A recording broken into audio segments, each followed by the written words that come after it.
Jean, chapitre 1. Au commencement était la parole, et la parole était avec Dieu, et la parole était Dieu. Elle était au commencement avec Dieu. Toutes choses ont été faites par elle, et rien de ce qui a été fait n'a été fait sans elle. En elle était la vie, et la vie était la lumière des hommes. La lumière luit dans les ténèbres, et les ténèbres ne l'ont point reçue. Il y eut un homme envoyé de Dieu, son nom était Jean. Il vint pour servir de témoin, pour rendre témoignage à la lumière, afin que tous crussent par lui. Oh, il n'était pas la lumière, mais il parut pour rendre témoignage à la lumière. Cette lumière était la véritable lumière qui, en venant dans le monde, éclaire tout homme. Elle était dans le monde, et le monde a été fait par elle, et le monde ne l'a point connue. Elle est venue chez les siens, et les siens ne l'ont point reçue. Mais à tous ceux qui l'ont reçue, à ceux qui croient en son nom, elle a donné le pouvoir de devenir enfants de Dieu, lesquels sont nés non du sang, ni de la volonté de la chair, ni de la volonté de l'homme, mais de Dieu. Et la parole a été faite chair, et elle habitait parmi nous pleine de grâce et de vérité. Et nous avons contemplé sa gloire, une gloire comme la gloire du Fils unique venu du Père. Jean lui a rendu témoignage et s'est écrié « C'est celui dont j'ai dit, celui qui vient après moi m'a précédé, car il était avant moi. » Et nous avons tous reçu de sa plénitude et grâce pour grâce, car la loi a été donnée par Moïse. La grâce et la vérité sont venues par Jésus-Christ. Oh, personne n'a jamais vu Dieu. Le Fils unique qui est dans le sein du Père est celui qui l'a fait connaître.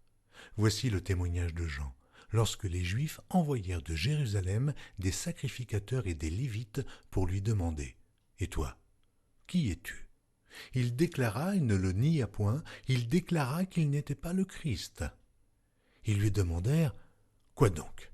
Es-tu Élie » Et il dit « Je ne le suis point. » « Es-tu le prophète » Et il répondit « Non. » Ils lui dirent alors « Mais qui es-tu » afin que nous donnions une réponse à ceux qui nous ont envoyés. « Que dis-tu de toi-même » Moi, dit-il, je suis la voix de celui qui crie dans le désert. Aplanissez le chemin du Seigneur, comme a dit Ésaïe, le prophète. Ceux qui avaient été envoyés étaient des pharisiens. Ils lui firent encore cette question. « Pourquoi donc baptises-tu si tu n'es pas le Christ, ni Élie, ni le prophète ?» Jean leur répondit, « Moi je baptise d'eau, mais au milieu de vous, il y a quelqu'un que vous ne connaissez pas, qui vient après moi. Je ne suis pas digne de délier la courroie de ses souliers. » Ces choses se passèrent à Béthanie, au-delà du Jourdain, où Jean baptisait. Le lendemain, il vit Jésus venant à lui, et il dit, « Voici l'agneau de Dieu, qui ôte le péché du monde. C'est celui dont j'ai dit, après moi vient un homme, qui m'a précédé, car il était avant moi. Oh, je ne le connaissais pas, mais c'est afin qu'il fût manifesté à Israël que je suis venu baptiser d'eau. » Jean rendit ce témoignage. J'ai vu l'Esprit descendre du ciel, comme une colombe, et s'arrêter sur lui. Je ne le connaissais pas. Mais celui qui m'a envoyé baptiser d'eau, celui-là m'a dit, « Celui sur qui tu verras l'Esprit descendre et s'arrêter, c'est celui qui baptise du Saint-Esprit. » Et j'ai vu, et j'ai rendu témoignage qu'il est le Fils de Dieu.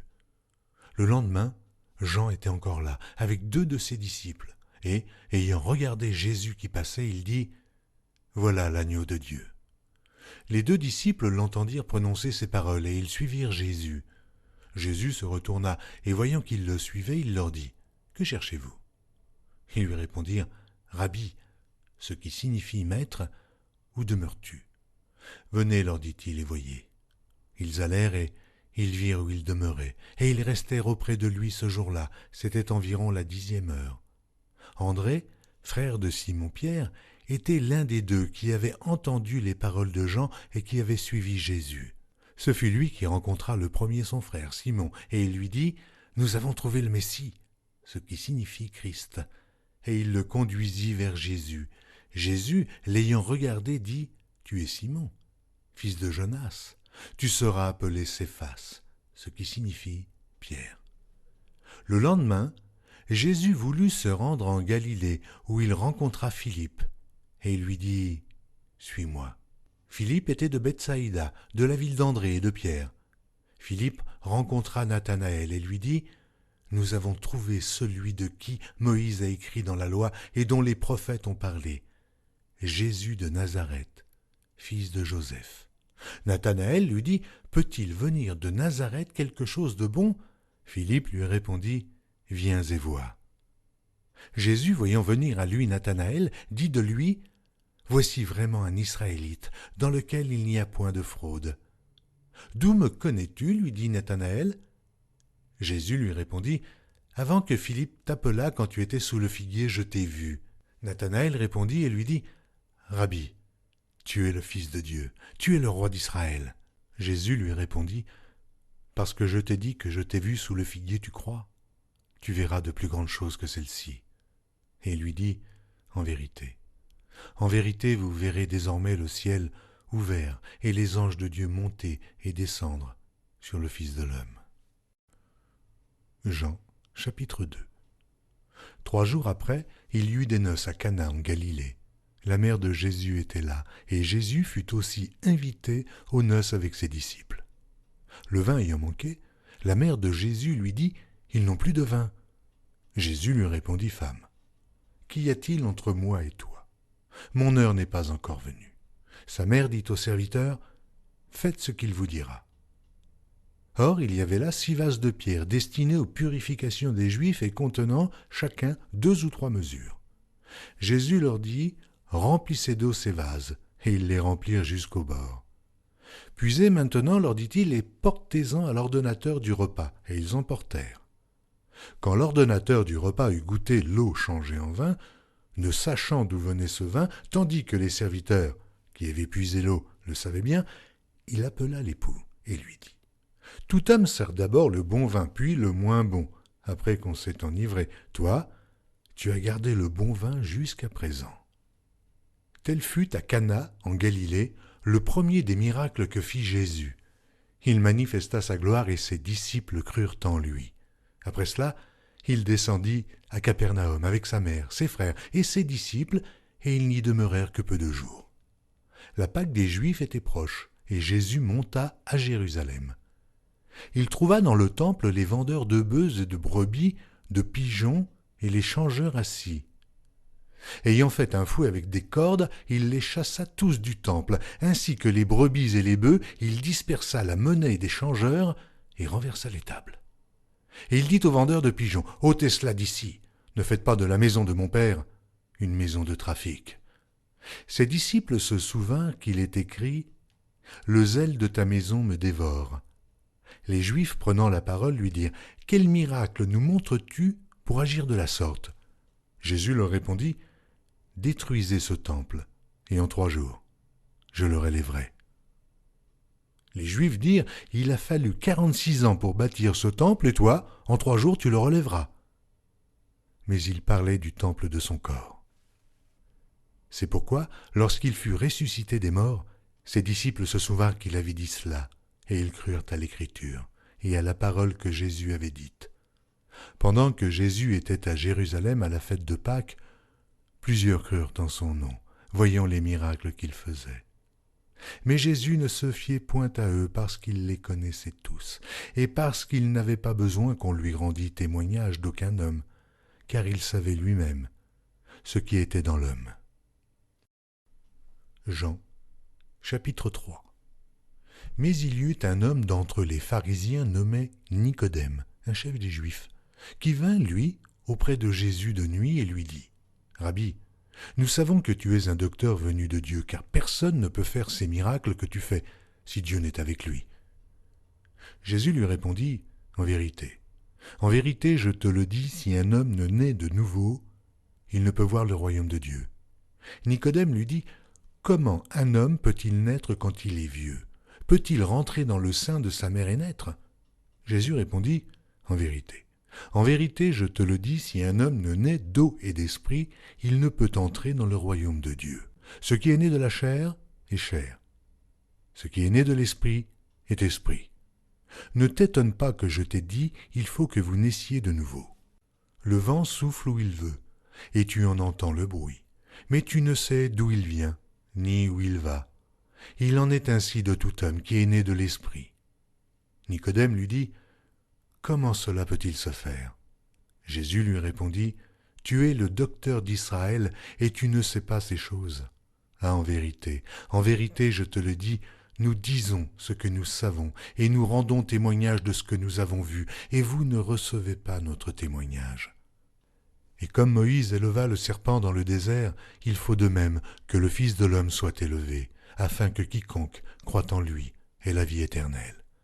Car Dieu a tant aimé le monde qu'il a donné son Fils unique, afin que quiconque croit en lui ne périsse point, mais qu'il ait la vie éternelle.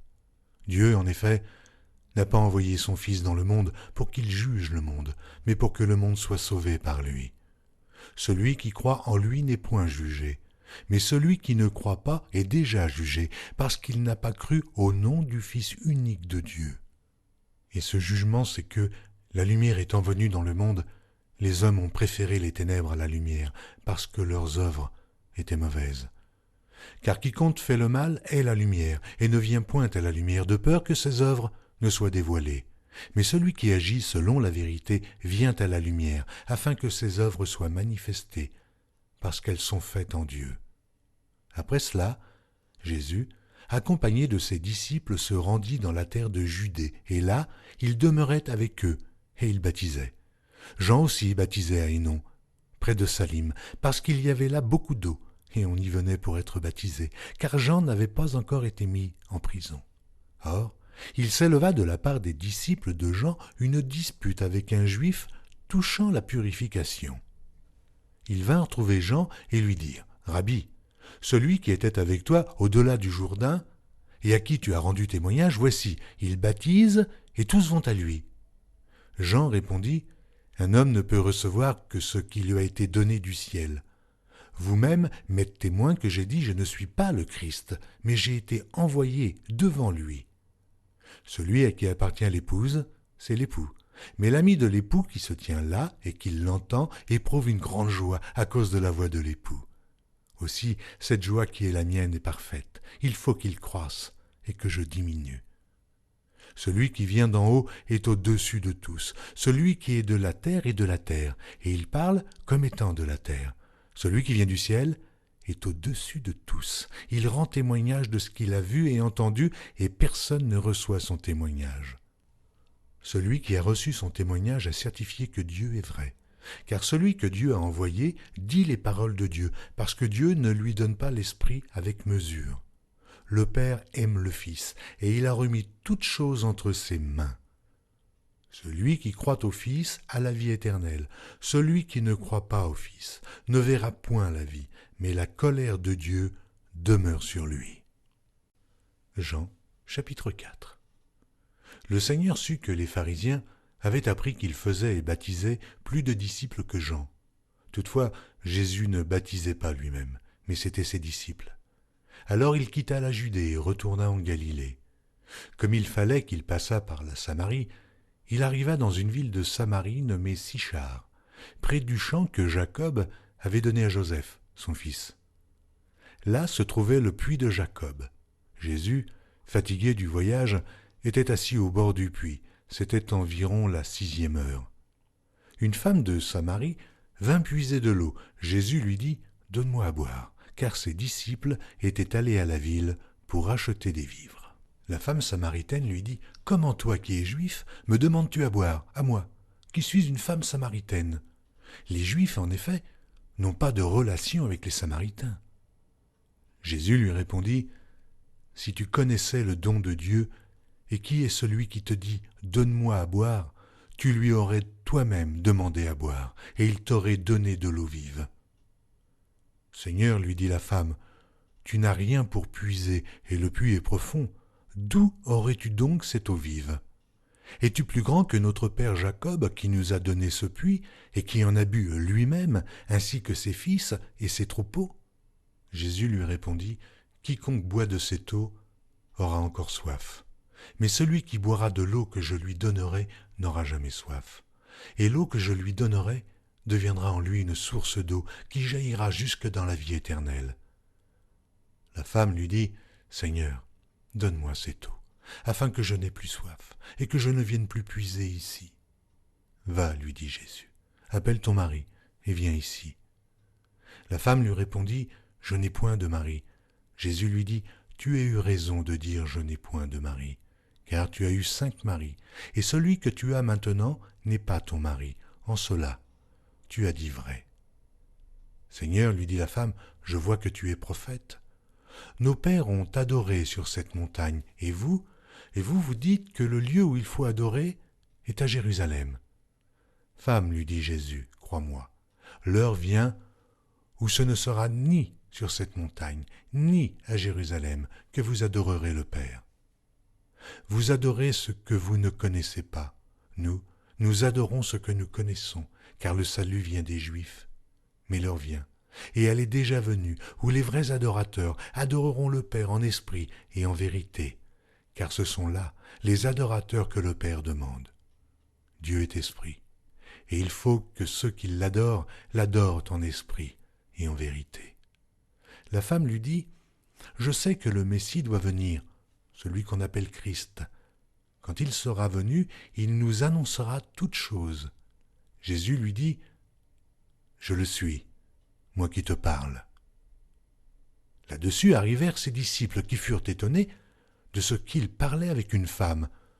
Toutefois, aucun ne dit « Que demandes-tu » ou « De quoi parles-tu avec elle ?»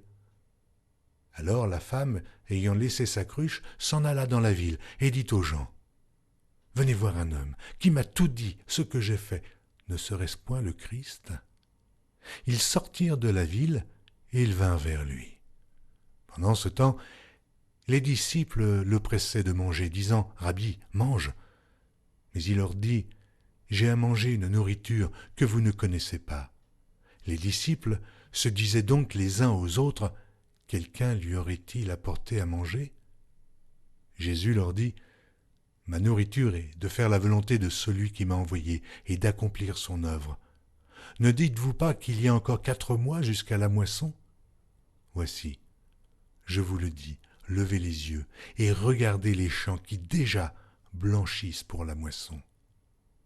Celui qui moissonne reçoit un salaire et amasse des fruits pour la vie éternelle, afin que celui qui sème et celui qui moissonne se réjouissent ensemble.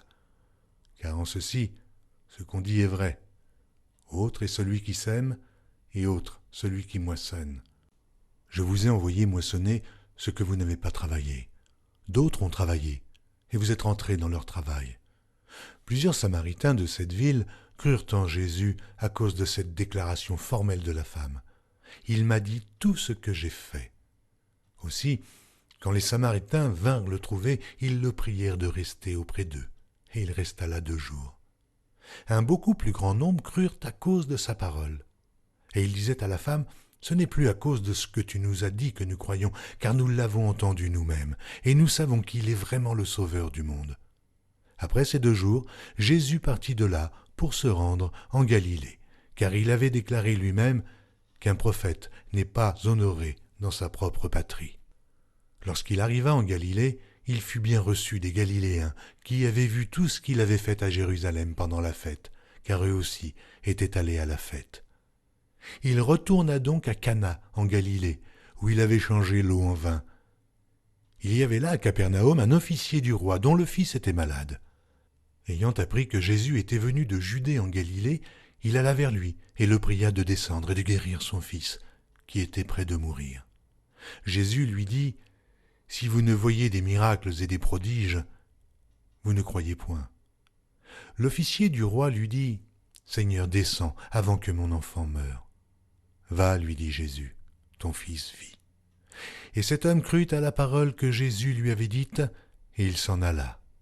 Comme déjà il descendait, ses serviteurs venant à sa rencontre lui apportèrent cette nouvelle, « Ton enfant vit. » Il leur demanda à quelle heure il s'était trouvé mieux, et ils lui dirent, « Hier, à la 7e heure, la fièvre l'a quitté. » Le père reconnut que c'était à cette heure-là que Jésus lui avait dit, « Ton fils vit. » Et il crut, lui et toute sa maison.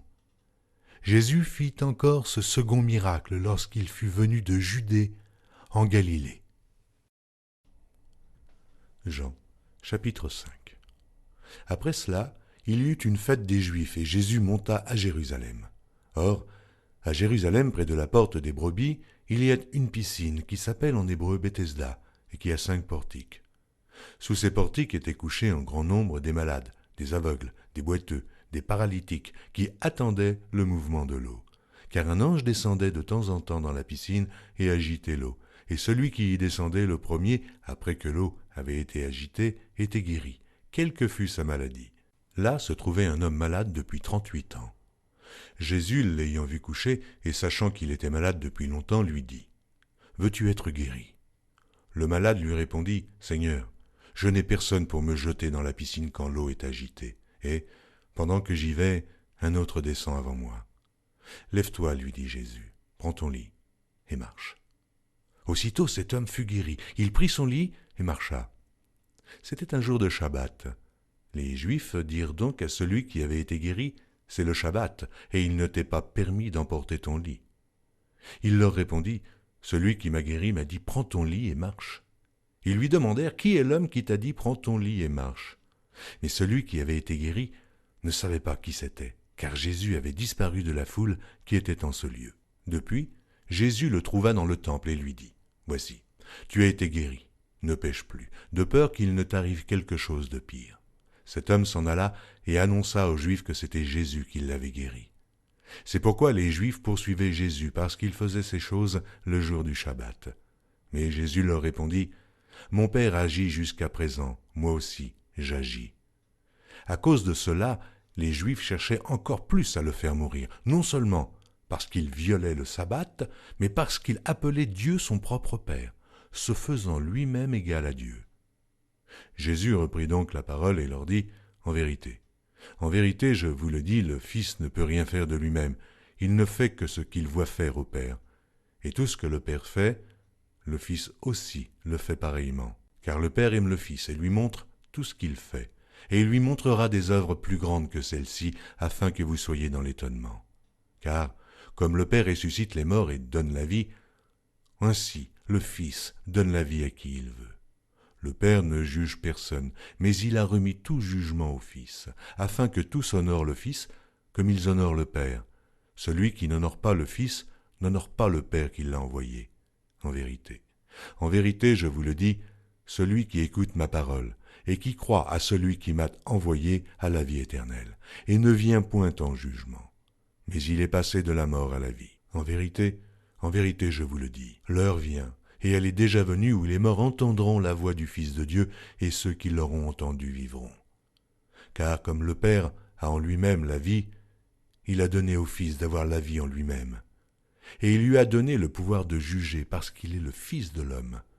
Ne vous étonnez pas de cela, car l'heure vient où tous ceux qui sont dans les sépulcres entendront sa voix et en sortiront. Ceux qui auront fait le bien ressusciteront pour la vie, mais ceux qui auront fait le mal ressusciteront pour le jugement. Je ne puis rien faire de moi-même. Selon que j'entends, je juge, et mon jugement est juste, parce que je ne cherche pas ma volonté, mais la volonté de celui qui m'a envoyé. Si c'est moi qui rends témoignage de moi-même, mon témoignage n'est pas vrai. Il y en a un autre qui rend témoignage de moi, et je sais que le témoignage qu'il rend de moi est vrai. Vous avez envoyé vers Jean, et il a rendu témoignage à la vérité. Pour moi, ce n'est pas d'un homme que je reçois le témoignage, mais je dis ceci afin que vous soyez sauvés. Jean était la lampe qui brûle et qui luit, et vous avez voulu vous réjouir 1 heure à sa lumière. Moi, j'ai un témoignage plus grand que celui de Jean, car les œuvres que le Père m'a donné d'accomplir, ces œuvres mêmes que je fais, témoignent de moi, que c'est le Père qui m'a envoyé. Et le Père qui m'a envoyé a rendu lui-même témoignage de moi.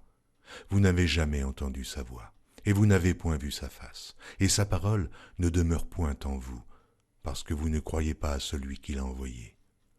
Vous sondez les Écritures parce que vous pensez avoir en elles la vie éternelle. Ce sont elles qui rendent témoignage de moi. Et vous ne voulez pas venir à moi pour avoir la vie. Je ne tire pas ma gloire des hommes, mais je sais que vous n'avez point en vous l'amour de Dieu. Je suis venu au nom de mon Père, et vous ne me recevez pas. Si un autre vient en son propre nom, vous le recevez. Comment pouvez-vous croire, vous qui tirez votre gloire les uns des autres, et qui ne cherchez point la gloire qui vient de Dieu seul? Ne pensez pas que moi, je vous accuserai devant le Père. Celui qui vous accuse, c'est Moïse, en qui vous avez mis votre espérance. Car si vous croyez Moïse, vous me croiriez aussi, parce qu'il a écrit de moi. Mais si vous ne croyez pas à ces écrits, comment croirez-vous à mes paroles? Jean, chapitre 6. Après cela, Jésus s'en alla de l'autre côté de la mer de Galilée, de Tibériade. Une grande foule le suivait parce qu'elle voyait les miracles qu'il opérait sur les malades. Jésus monta sur la montagne et là, il s'assit avec ses disciples. Or la Pâque était proche, la fête des Juifs. Ayant levé les yeux et voyant qu'une grande foule venait à lui, Jésus dit à Philippe, « Où achèterons-nous des pains pour que ces gens aient à manger ?» Il disait cela pour l'éprouver, car il savait ce qu'il allait faire. Philippe lui répondit, « Mais les pains qu'on aurait pour 200 deniers ne suffiraient pas pour que chacun en reçût un peu. » Un de ses disciples, André, frère de Simon, Pierre, lui dit, « Il y a ici un jeune garçon qui a 5 pains d'orge et 2 poissons. Mais qu'est-ce que cela pour tant de gens ?» Jésus dit, « Faites-les asseoir. » Il y avait dans ce lieu beaucoup d'herbes. Ils s'assirent donc au nombre d'environ 5000 hommes. Jésus prit les pains, rendit grâce, et les distribua à ceux qui étaient assis. Il leur donna de même des poissons, autant qu'ils en voulurent. Lorsqu'ils furent rassasiés, il dit à ses disciples, « Ramassez les morceaux qui restent, afin que rien ne se perde. » Ils les ramassèrent donc, et ils remplirent 12 paniers avec les morceaux qui restèrent des 5 pains d'orge, après que tous eurent mangé. Ces gens, ayant vu le miracle que Jésus avait fait, disaient, « Celui-ci est vraiment le prophète qui doit venir dans le monde. » Et Jésus, sachant qu'il allait venir l'enlever pour le faire roi, se retira de nouveau sur la montagne, lui seul. Quand le soir fut venu, ses disciples descendirent au bord de la mer. Étant montés dans une barque, ils traversaient la mer pour se rendre à Capernaum. Il faisait déjà nuit, et Jésus ne les avait pas encore rejoints. Il soufflait un grand vent, et la mer était agitée. Après avoir ramé environ 25 ou 30 stades, ils virent Jésus marchant sur la mer et s'approchant de la barque, et ils eurent peur. Mais Jésus leur dit, « C'est moi, n'ayez pas peur. » Ils voulaient donc le prendre dans la barque, et aussitôt la barque aborda au lieu où ils allaient. La foule qui était restée de l'autre côté de la mer avait remarqué qu'il ne se trouvait là qu'une seule barque, et que Jésus n'était pas monté dans cette barque avec ses disciples, mais qu'il était parti seul. Le lendemain, comme d'autres barques étaient arrivées de Tibériade, près du lieu où ils avaient mangé le pain après que le Seigneur eut rendu grâce, les gens de la foule, ayant vu que ni Jésus ni ses disciples n'étaient là, montèrent eux-mêmes dans ces barques et allèrent à Capernaum à la recherche de Jésus. Et, l'ayant trouvé au-delà de la mer, ils lui dirent, « Rabbi, quand es-tu venu ici ?»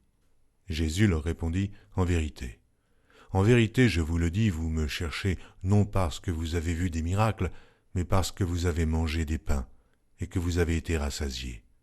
Travaillez non pour la nourriture qui périt, mais pour celle qui subsiste pour la vie éternelle, et que le Fils de l'homme vous donnera. Car c'est lui que le Père, que Dieu a marqué de son sceau. » Ils lui dirent, « Que devons-nous faire pour faire les œuvres de Dieu ?» Jésus leur répondit, « L'œuvre de Dieu, c'est que vous croyiez en celui qui l'a envoyé. » « Quel miracle fais-tu donc, lui dirent-ils, afin que nous le voyions et que nous croyions en toi? Que fais-tu? Nos pères ont mangé la manne dans le désert, selon ce qui est écrit, il leur donna le pain du ciel à manger. » Jésus leur dit, « En vérité, je vous le dis, Moïse ne vous a pas donné le pain du ciel, mais mon Père vous donne le vrai pain du ciel. Car le pain de Dieu, c'est celui qui descend du ciel et qui donne la vie au monde. » Ils lui dirent, « Seigneur, donne-nous toujours ce pain. » Jésus leur dit, « Je suis le pain de vie. Celui qui vient à moi n'aura jamais faim, et celui qui croit en moi n'aura jamais soif. Mais, je vous l'ai dit, vous m'avez vu, et vous ne croyez point. Tous ceux que le Père me donne viendront à moi, et je ne mettrai pas dehors celui qui vient à moi, car je suis descendu du ciel pour faire non ma volonté, mais la volonté de celui qui m'a envoyé. Or, la volonté de celui qui m'a envoyé, c'est que je ne perde rien de tout ce qu'il m'a donné, mais que je le ressuscite au dernier jour. La volonté de mon Père, c'est que quiconque voit le Fils et croit en lui ait la vie éternelle, et je le ressusciterai au dernier jour. » Les Juifs murmuraient à son sujet parce qu'il avait dit « Je suis le pain qui est descendu du ciel ». Et il disait « N'est-ce pas là Jésus, le fils de Joseph, celui dont nous connaissons le père et la mère? Comment donc dit-il « Je suis descendu du ciel » ?» Jésus leur répondit « Ne murmurez pas entre vous. Nul ne peut venir à moi si le Père qui m'a envoyé ne l'attire, et je le ressusciterai au dernier jour. Il est écrit dans les prophètes, ils seront tous enseignés de Dieu. Ainsi, quiconque a entendu le Père et a reçu son enseignement vient à moi. C'est que nul n'a vu le Père, sinon celui qui vient de Dieu. Celui-là a vu le Père, en vérité. En vérité, je vous le dis, celui qui croit en moi a la vie éternelle. Je suis le pain de vie. Vos pères ont mangé la manne dans le désert et ils sont morts. C'est ici le pain qui descend du ciel afin que celui qui en mange ne meure point. Je suis le pain vivant qui est descendu du ciel. Si quelqu'un mange de ce pain, il vivra éternellement. Et le pain que je donnerai, c'est ma chair, que je donnerai pour la vie du monde. Là-dessus, les Juifs disputaient entre eux, disant « Comment peut-il nous donner sa chair à manger ?»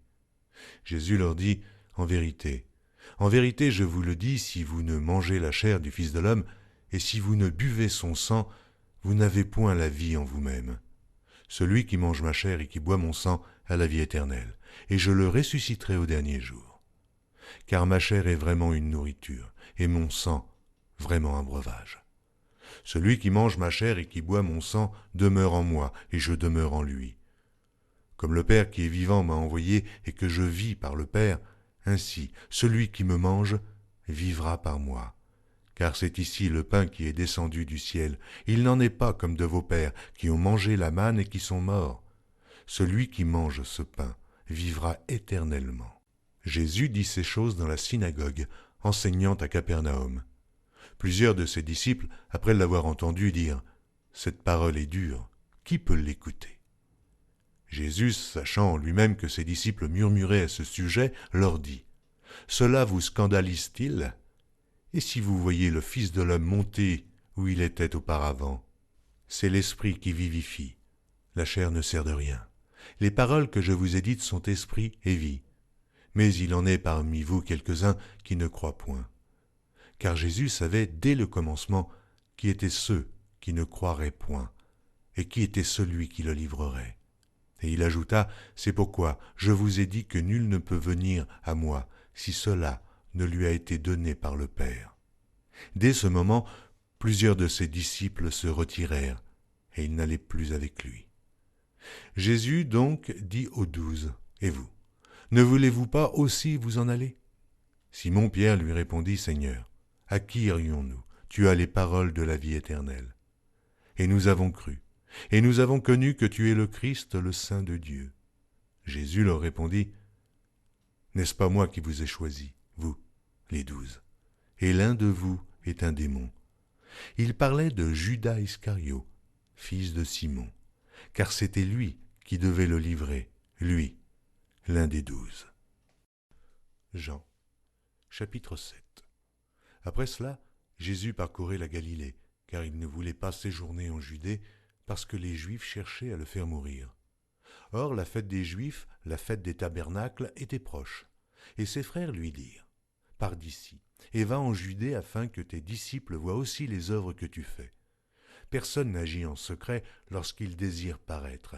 Si tu fais ces choses, montre-toi toi-même au monde. » Car ses frères non plus ne croyaient pas en lui. Jésus leur dit, « Mon temps n'est pas encore venu, mais votre temps est toujours prêt. Le monde ne peut vous haïr. Moi, il me hait, parce que je rends de lui le témoignage que ses œuvres sont mauvaises. Montez-vous à cette fête. Pour moi, je n'y monte point, parce que mon temps n'est pas encore accompli. » Après leur avoir dit cela, il resta en Galilée. Lorsque ses frères furent montés à la fête, il y monta aussi lui-même, non publiquement, mais comme en secret.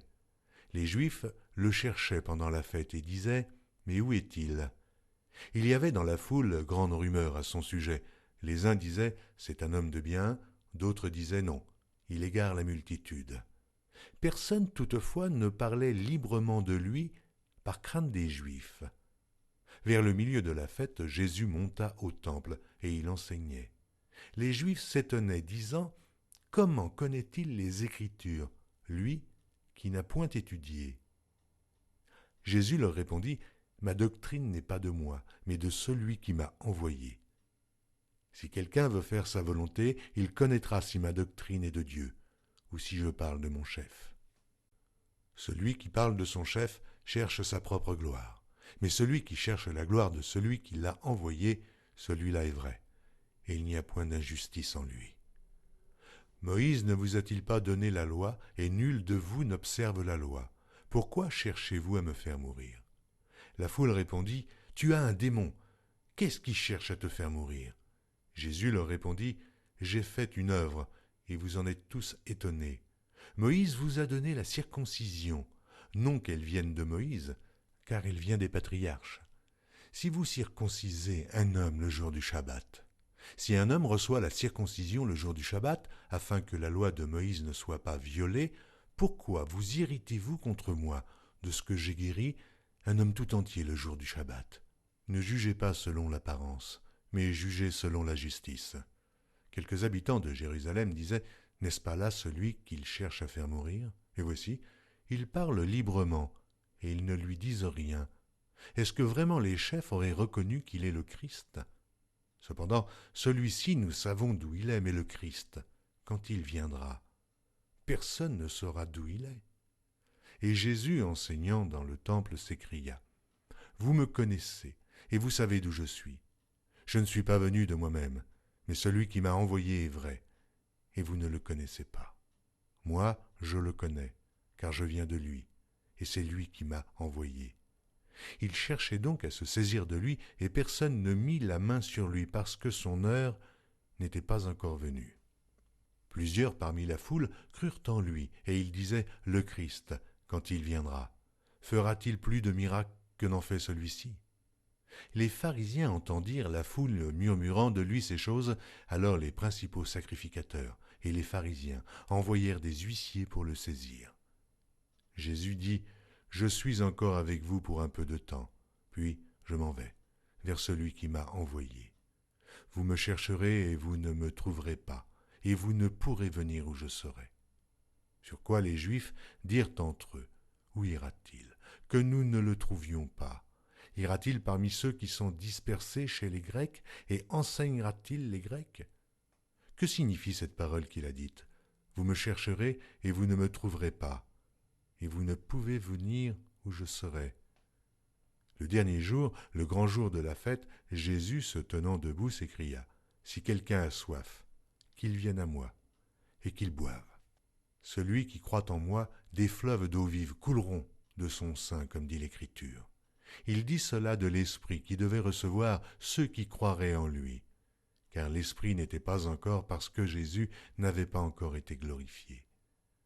Des gens de la foule, ayant entendu ces paroles, disaient « Celui-ci est vraiment le prophète. » D'autres disaient « C'est le Christ. » Et d'autres disaient « Est-ce bien de la Galilée que doit venir le Christ? » L'Écriture ne dit-elle pas que c'est de la postérité de David et du village de Bethléem, où était David, que le Christ doit venir?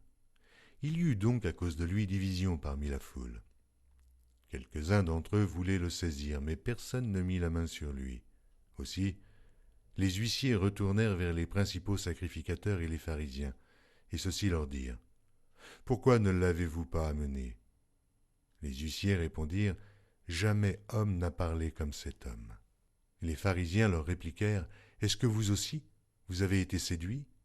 Y a-t-il quelqu'un des chefs ou des pharisiens qui ait cru en lui? » Mais cette foule, qui ne connaît pas la loi, ce sont des maudits. Nicodème, qui était venu de nuit vers Jésus, et qui était l'un d'entre eux, leur dit « Notre loi condamne-t-elle un homme avant qu'on l'entende et qu'on sache ce qu'il a fait ?» Ils lui répondirent « Es-tu aussi galiléen? Examine, et tu verras que de la Galilée, il ne sort point de prophète. » Et chacun s'en retourna dans sa maison. Jean, chapitre 8. Jésus se rendit à la montagne des Oliviers, mais dès le matin il alla de nouveau dans le temple, et tout le peuple vint à lui. S'étant assis, il les enseignait. Alors les scribes et les pharisiens amenèrent une femme surprise en adultère. Et la plaçant au milieu du peuple, ils dirent à Jésus, « Maître, cette femme a été surprise en flagrant délit d'adultère. Moïse, dans la loi, nous a ordonné de lapider de telles femmes. Toi donc, que dis-tu » Il disait cela pour l'éprouver, afin de pouvoir l'accuser. Mais Jésus, s'étant baissé, écrivait, avec le doigt sur la terre. Comme il continuait à l'interroger, il se releva et leur dit, « Que celui de vous qui est sans péché jette le premier la pierre contre elle. » Et s'étant de nouveau baissé, il écrivait sur la terre. Quand ils entendirent cela, accusés par leur conscience, ils se retirèrent un à un, depuis les plus âgés jusqu'aux derniers, et Jésus resta seul avec la femme qui était là, au milieu. Alors, s'étant relevé, et ne voyant plus que la femme, Jésus dit, « Femme, où sont ceux qui t'accusaient? Personne ne t'a-t-il condamné » Elle répondit, « Non, Seigneur. » Et Jésus lui dit, « Je ne te condamne pas non plus. Va, et ne pêche plus. » Jésus leur parla de nouveau et dit, « Je suis la lumière du monde. Celui qui me suit ne marchera pas dans les ténèbres, mais il aura la lumière de la vie. » Là-dessus, les pharisiens lui dirent, « Tu rends témoignage de toi-même, ton témoignage n'est pas vrai. » Jésus leur répondit, « Quoique je rende témoignage de moi-même, mon témoignage est vrai, car je sais d'où je suis venu et où je vais. Mais vous, vous ne savez d'où je viens, ni où je vais. Vous jugez selon la chair, moi, je ne juge personne. Et si je juge, mon jugement est vrai, car je ne suis pas seul, mais le Père qui m'a envoyé est avec moi. Il est écrit dans votre loi que le témoignage de deux hommes est vrai.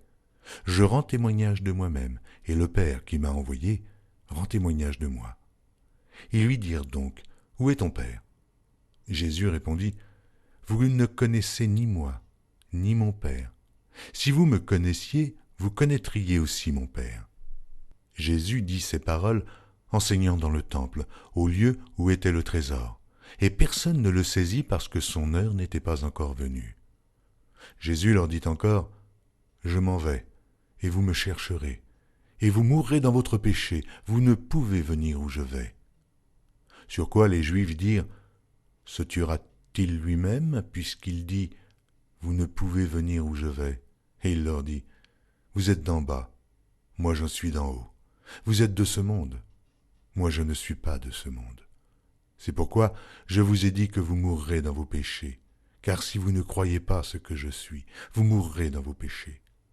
Qui es-tu, lui dirent-ils. Jésus leur répondit, ce que je vous dis dès le commencement. J'ai beaucoup de choses à dire de vous et à juger en vous. Mais celui qui m'a envoyé est vrai, et ce que j'ai entendu de lui, je le dis au monde. Ils ne comprirent point qu'il leur parlait du Père. Jésus donc leur dit, quand vous aurez élevé le Fils de l'homme, alors vous connaîtrez ce que je suis, et que je ne fais rien de moi-même, mais que je parle selon ce que le Père m'a enseigné. Celui qui m'a envoyé est avec moi, il ne m'a pas laissé seul, parce que je fais toujours ce qui lui est agréable. » Comme Jésus parlait ainsi, plusieurs crurent en lui. Et il dit aux Juifs qui avaient cru en lui, « Si vous demeurez dans ma parole, vous êtes vraiment mes disciples. Vous connaîtrez la vérité, et la vérité vous affranchira. » Ils lui répondirent, « Nous sommes la postérité d'Abraham, et nous ne fûmes jamais esclaves de personne. Comment dis-tu, vous deviendrez libres ? » En vérité, je vous le dis, leur répliqua Jésus, quiconque se livre au péché est esclave du péché. Or, l'esclave ne demeure pas toujours dans la maison, le Fils y demeure toujours. Si donc le Fils vous affranchit, vous serez réellement libre. Je sais que vous êtes la postérité d'Abraham, mais vous cherchez à me faire mourir, parce que ma parole ne pénètre pas en vous. Je dis ce que j'ai vu chez mon Père, et vous, vous faites ce que vous avez entendu de la part de votre Père. Ils lui répondirent, « Notre Père, c'est Abraham. » Jésus leur dit, « Si vous étiez enfants d'Abraham, vous feriez les œuvres d'Abraham. Mais maintenant, vous cherchez à me faire mourir. Moi qui vous ai dit la vérité, que j'ai entendue de Dieu. Cela, Abraham ne l'a point fait. Vous êtes les œuvres de votre Père. » Ils lui dirent, « Nous ne sommes pas des enfants illégitimes, nous avons un seul Père, Dieu. » Jésus leur dit, « Si Dieu était votre Père, vous m'aimeriez, car c'est de Dieu que je suis sorti et que je viens. Je ne suis pas venu de moi-même, mais c'est lui qui m'a envoyé. Pourquoi ne comprenez-vous pas mon langage? Parce que vous ne pouvez écouter ma parole. Vous avez pour père le diable, et vous voulez accomplir les désirs de votre père. Il a été meurtrier dès le commencement, et il ne se tient pas dans la vérité, parce qu'il n'y a pas de vérité en lui. Lorsqu'il profère le mensonge, il parle de son propre fond, car il est menteur, et le père du mensonge. Et moi, parce que je dis la vérité, vous ne me croyez pas. Qui de vous me convaincra de péché? Si je dis la vérité, pourquoi ne me croyez-vous pas? Celui qui est de Dieu écoute les paroles de Dieu. Vous n'écoutez pas, parce que vous n'êtes pas de Dieu. Les Juifs lui répondirent, « N'avons-nous pas raison de dire que tu es un Samaritain et que tu as un démon ?» Jésus répliqua, « Je n'ai point de démon, mais j'honore mon Père, et vous m'outragez. Je ne cherche point ma gloire. Il en est un qui la cherche et qui juge. En vérité, je vous le dis, si quelqu'un garde ma parole, il ne verra jamais la mort. » Maintenant lui dirent les Juifs, « Nous connaissons que tu as un démon. Abraham est mort, les prophètes aussi. Et tu dis, si quelqu'un garde ma parole, il ne verra jamais la mort. Es-tu plus grand que notre père Abraham qui est mort? Les prophètes aussi sont morts. Qui prétends-tu être? » Jésus répondit, « Si je me glorifie moi-même, ma gloire n'est rien. C'est mon Père qui me glorifie.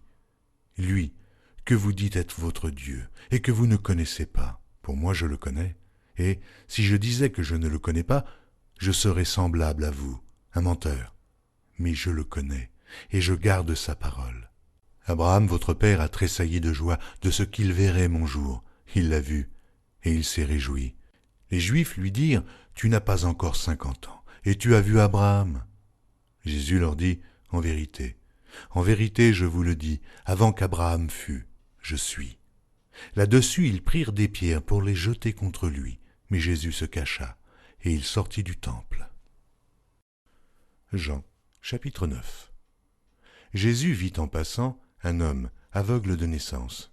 Ses disciples lui firent cette question, « Rabbi, qui a péché, cet homme ou ses parents, pour qu'il soit né aveugle ?» Jésus répondit, « Ce n'est pas que lui ou ses parents aient péché, mais c'est afin que les œuvres de Dieu soient manifestées en lui. Il faut que je fasse, tandis qu'il est jour, les œuvres de celui qui m'a envoyé. La nuit vient où personne ne peut travailler. Pendant que je suis dans le monde, je suis la lumière du monde. » Après avoir dit cela, il cracha à terre et fit de la boue avec sa salive. Puis il appliqua cette boue sur les yeux de l'aveugle et lui dit, « Va, et lave-toi au réservoir de Siloé, nom qui signifie « envoyé ». Il y alla, se lava et s'en retourna voyant clair. Ses voisins et ceux qui auparavant l'avaient connu comme un mendiant disaient, « N'est-ce pas là celui qui se tenait assis et qui mendiait ?»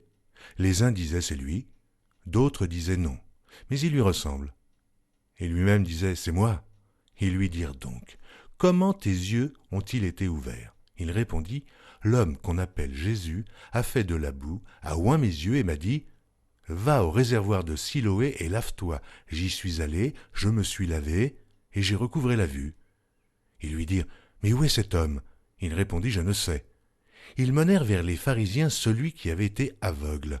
Or, c'était un jour de Shabbat que Jésus avait fait de la boue et lui avait ouvert les yeux. De nouveau, les pharisiens aussi lui demandèrent comment il avait recouvré la vue. Et il leur dit, « Il a appliqué de la boue sur mes yeux, je me suis lavé, et je vois. » Sur quoi quelques-uns des pharisiens dirent, « Cet homme ne vient pas de Dieu, car il n'observe pas le Shabbat. » D'autres dirent, « Comment un homme pécheur peut-il faire de tels miracles ?» Il y eut division parmi eux. Ils dirent encore à l'aveugle, « Toi, que dis-tu de lui, sur ce qu'il t'a ouvert les yeux ?» Il répondit, « C'est un prophète. » Les Juifs ne crurent point qu'il eût été aveugle et qu'il eût recouvré la vue, jusqu'à ce qu'ils eussent fait venir ses parents. Ils les interrogèrent, disant, « Est-ce là votre fils, que vous dites né aveugle? Comment donc voit-il maintenant ?» Ses parents répondirent, « Nous savons que c'est notre fils et qu'il est né aveugle, mais comment il voit maintenant ou qui lui a ouvert les yeux, c'est ce que nous ne savons. Interrogez-le lui-même, il a de l'âge. Il parlera de ce qui le concerne. » Ses parents dirent cela parce qu'ils craignaient les Juifs, car les Juifs étaient déjà convenus que, si quelqu'un reconnaissait Jésus pour le Christ, il serait exclu de la synagogue. C'est pourquoi ses parents dirent « Il a de l'âge, interrogez-le lui-même ». Les pharisiens appelèrent une seconde fois l'homme qui avait été aveugle et lui dirent « Donne gloire à Dieu, nous savons que cet homme est un pécheur. » Il répondit « S'il est un pécheur, je ne sais. Je sais une chose, c'est que j'étais aveugle et que maintenant je vois. » Ils lui dirent « Que t'a-t-il fait? Comment t'a-t-il ouvert les yeux ?» Il leur répondit « Je vous l'ai déjà dit, et vous n'avez pas écouté. Pourquoi voulez-vous l'entendre encore? Voulez-vous aussi devenir ses disciples ?» Ils l'injurièrent et dirent « C'est toi qui es son disciple. Nous sommes disciples de Moïse.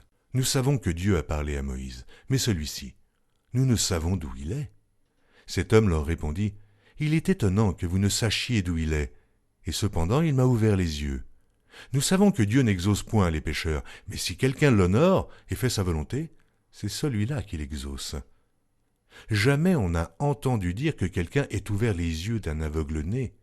Si cet homme ne venait pas de Dieu, il ne pourrait rien faire. » Ils lui répondirent « Tu es né tout entier dans le péché, et tu nous enseignes » et ils le chassèrent.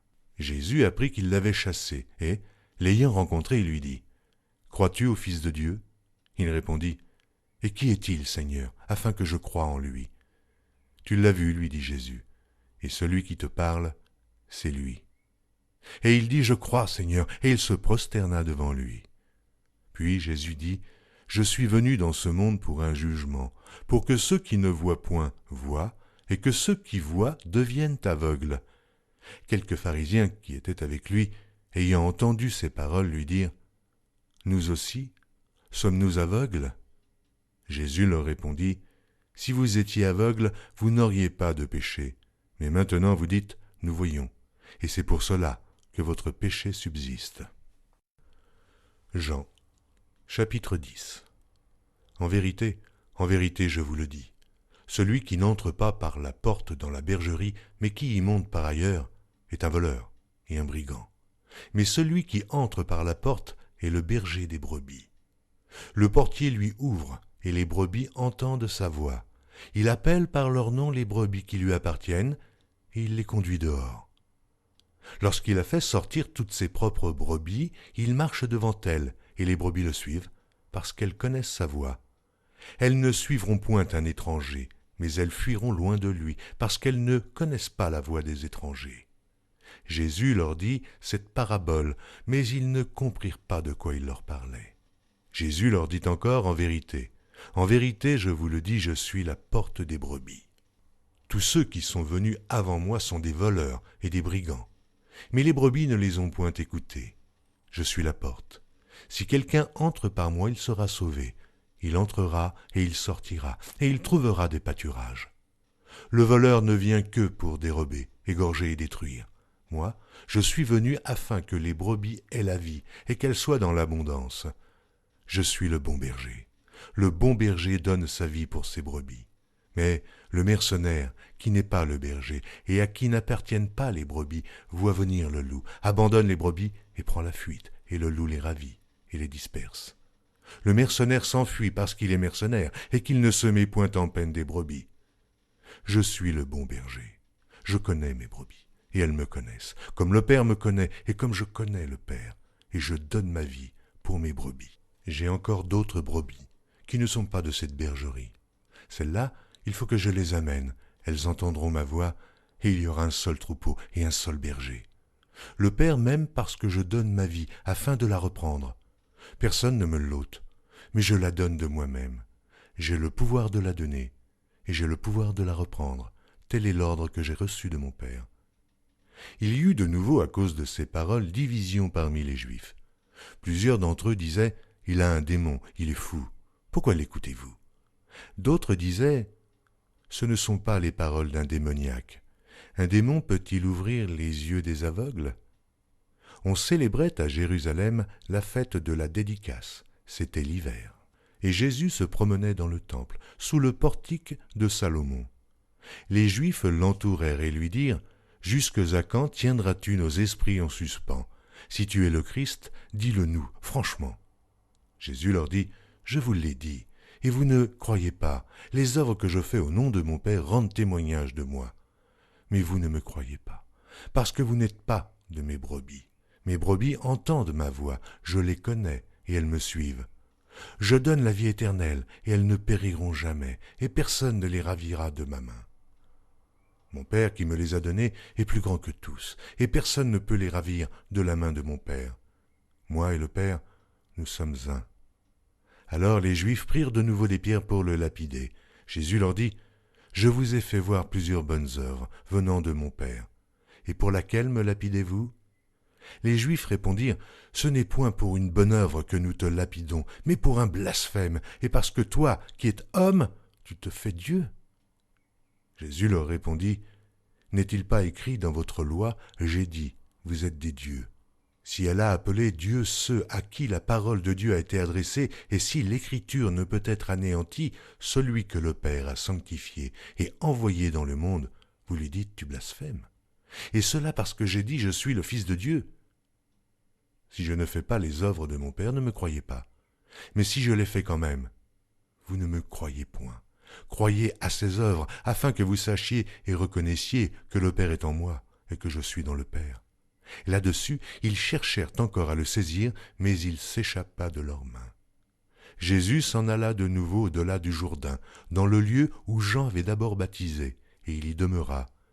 Beaucoup de gens vinrent à lui, et ils disaient, « Jean n'a fait aucun miracle, mais tout ce que Jean a dit de cet homme était vrai. » Et dans ce lieu-là, plusieurs crurent en lui. Jean, chapitre 11. Il y avait un homme malade, Lazare, de Béthanie, village de Marie et de Marthe, sa sœur. C'était cette Marie qui oignit de parfum le Seigneur et qui lui essuya les pieds avec ses cheveux, et c'était son frère Lazare qui était malade.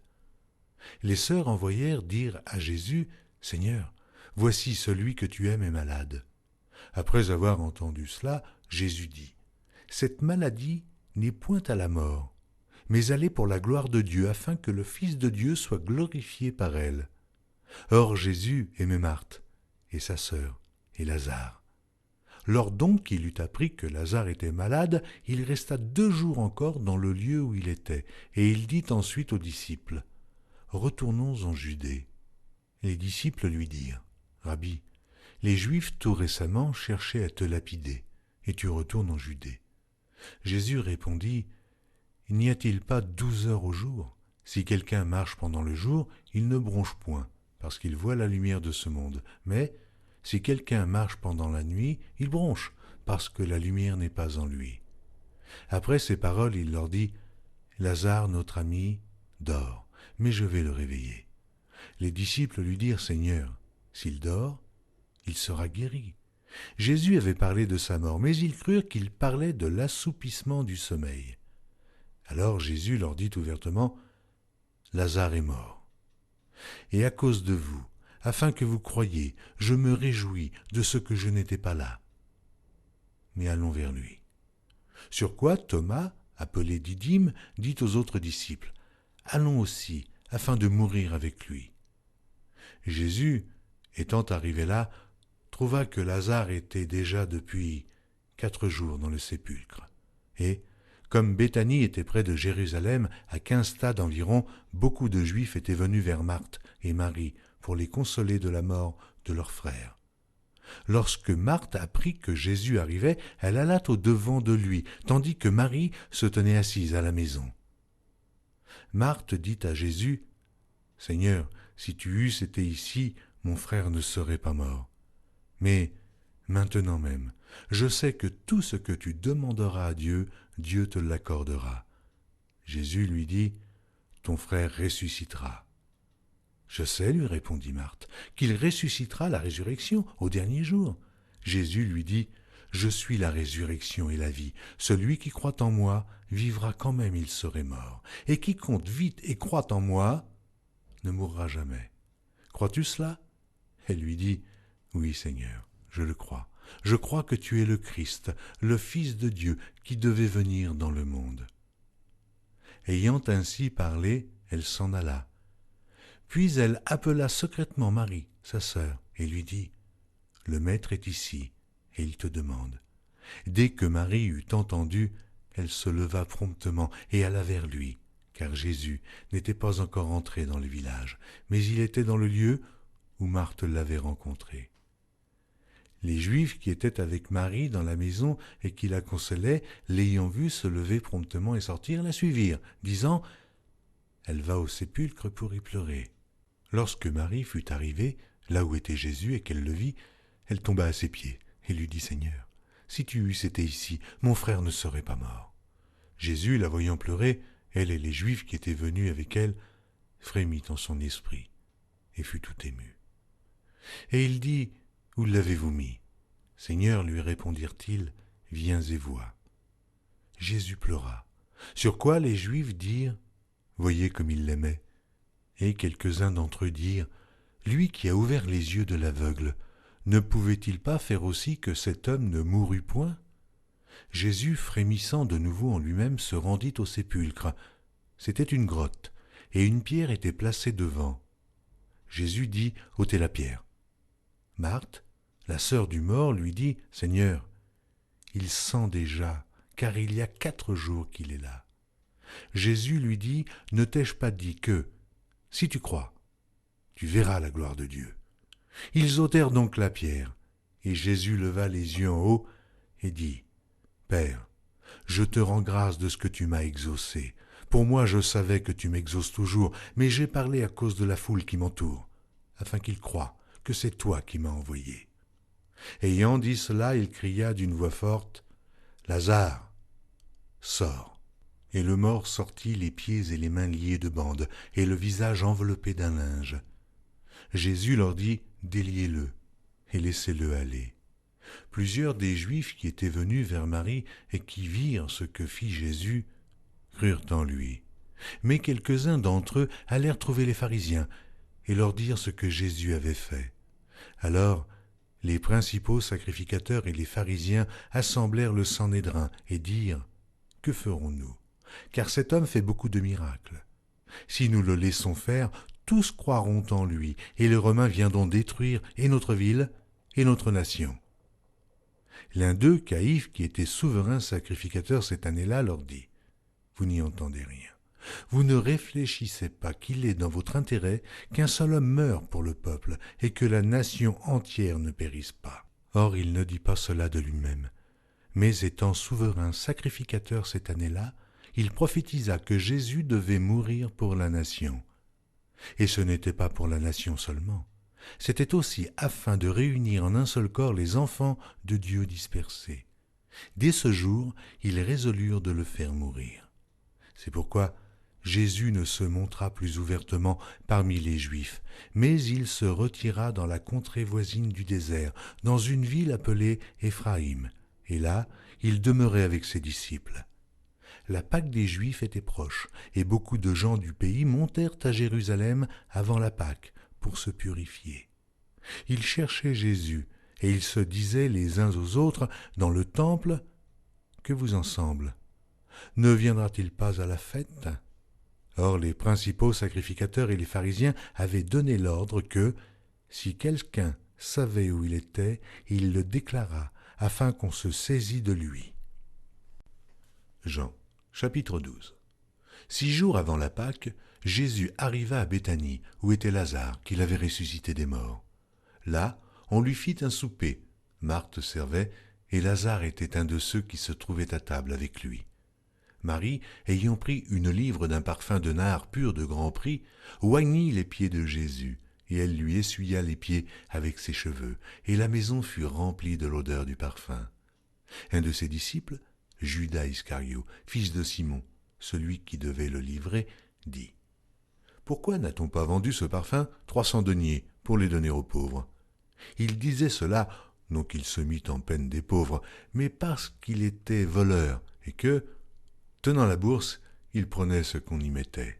Mais Jésus dit « Laissez-la garder ce parfum pour le jour de ma sépulture. Vous avez toujours les pauvres avec vous, mais vous ne m'avez pas toujours. » Une grande multitude de Juifs apprirent que Jésus était à Béthanie, et ils y vinrent, non pas seulement à cause de lui, mais aussi pour voir Lazare, qu'il avait ressuscité des morts. Les principaux sacrificateurs délibérèrent de faire mourir aussi Lazare, parce que beaucoup de Juifs se retiraient d'eux à cause de lui et croyaient en Jésus. Le lendemain, une foule nombreuse de gens venus à la fête, ayant entendu dire que Jésus se rendait à Jérusalem, prirent des branches de palmier et allèrent au-devant de lui en criant « Hosanna ! Hosanna ! Béni soit celui qui vient au nom du Seigneur, le roi d'Israël !» Jésus trouva un ânon et s'assit dessus, selon qu'il est écrit « Ne crains point, fille de Sion, voici, ton roi vient, assis sur le petit d'une ânesse. » Ses disciples ne comprirent pas d'abord ces choses, mais, lorsque Jésus eut été glorifié, il se souvint qu'elles étaient écrites de lui, et qu'il les avait accomplies à son égard. Tous ceux qui étaient avec Jésus quand il appela Lazare du sépulcre et le ressuscita des morts lui rendaient témoignage, et la foule vint au-devant de lui parce qu'elle avait appris qu'il avait fait ce miracle. Les pharisiens se dirent donc les uns aux autres, « Vous voyez que vous ne gagnez rien, voici, le monde est allé auprès de lui. » Quelques Grecs du nombre de ceux qui étaient montés pour adorer pendant la fête s'adressèrent à Philippe de Bethsaïda en Galilée et lui dirent avec instance « Seigneur, nous voudrions voir Jésus. » Philippe alla le dire à André. Puis André et Philippe le dirent à Jésus. Jésus leur répondit « L'heure est venue où le Fils de l'homme doit être glorifié. En vérité, je vous le dis, si le grain de blé qui est tombé en terre ne meurt, il reste seul. Mais s'il meurt, il porte beaucoup de fruits. Celui qui aime sa vie la perdra, et celui qui hait sa vie dans ce monde la conservera pour la vie éternelle. Si quelqu'un me sert, qu'il me suive, et là où je suis, là aussi sera mon serviteur. Si quelqu'un me sert, le Père l'honorera. Maintenant mon âme est troublée, et que dirai-je ? Père, délivre-moi de cette heure, mais c'est pour cela que je suis venu jusqu'à cette heure. Père, glorifie ton nom. Et une voix du ciel vint, je l'ai glorifié, et je le glorifierai encore. La foule qui était là et qui avait entendu disait que c'était un tonnerre. D'autres disaient, un ange lui a parlé. Jésus dit, ce n'est pas à cause de moi que cette voix s'est fait entendre, c'est à cause de vous. Maintenant a lieu le jugement de ce monde. Maintenant, le prince de ce monde sera jeté dehors. Et moi, quand j'aurai été élevé de la terre, j'attirerai tous les hommes à moi. En parlant ainsi, il indiquait de quelle mort il devait mourir. Jean, chapitre 13. Avant la fête de Pâques, Jésus, sachant que son heure était venue de passer de ce monde au Père, et ayant aimé les siens qui étaient dans le monde, mit le comble à son amour pour eux. Pendant le souper, lorsque le diable avait déjà inspiré au cœur de Judas Iscario, fils de Simon, le dessein de le livrer, Jésus, qui savait que le Père avait remis toutes choses entre ses mains, qu'il était venu de Dieu, et qu'il s'en allait à Dieu, se leva de table, ôta ses vêtements, et prit un linge dont il se ceignit. Ensuite, il versa de l'eau dans un bassin, et il se mit à laver les pieds des disciples, et à les essuyer avec le linge dont il était ceint. Il vint donc à Simon-Pierre, et Pierre lui dit, « Toi, Seigneur, tu me laves les pieds ?» Jésus lui répondit, « Ce que je fais, tu ne le comprends pas maintenant, mais tu le comprendras bientôt. » Pierre lui dit, « Non, jamais, jamais tu ne me laveras les pieds. » Jésus lui répondit, « Si je ne te lave, tu n'auras point de part avec moi. » Simon-Pierre lui dit, « Seigneur, non seulement les pieds, mais encore les mains et la tête. » Jésus lui dit, « Celui qui est lavé n'a besoin que de se laver les pieds pour être entièrement pur. Et vous êtes purs, mais non pas tous, car il connaissait celui qui le livrait. C'est pourquoi il dit, « Vous n'êtes pas tous purs. » Après qu'il leur eut lavé les pieds et qu'il eut pris ses vêtements, il se remit à table et leur dit, « Comprenez-vous ce que je vous ai fait ? Vous m'appelez maître et seigneur, et vous dites bien, car je le suis. Si donc je vous ai lavé les pieds, moi, le Seigneur et le Maître, vous devez aussi vous laver les pieds les uns aux autres, car je vous ai donné un exemple, afin que vous fassiez comme je vous ai fait. En vérité, je vous le dis, le serviteur n'est pas plus grand que son Seigneur, ni l'apôtre plus grand que celui qui l'a envoyé. Si vous savez ces choses, vous êtes heureux, pourvu que vous les pratiquiez. Ce n'est pas de vous tous que je parle, je connais ceux que j'ai choisis. Mais il faut que l'Écriture s'accomplisse. Celui qui mange avec moi le pain a levé son talon contre moi.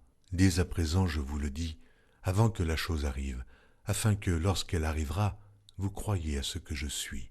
En vérité, je vous le dis, celui qui reçoit celui que j'aurai envoyé me reçoit, et celui qui me reçoit celui qui m'a envoyé. » Ayant ainsi parlé, Jésus fut troublé en son esprit, et il dit expressément, « En vérité, je vous le dis, l'un de vous me livrera. » Les disciples se regardaient les uns les autres, ne sachant de qui ils parlaient.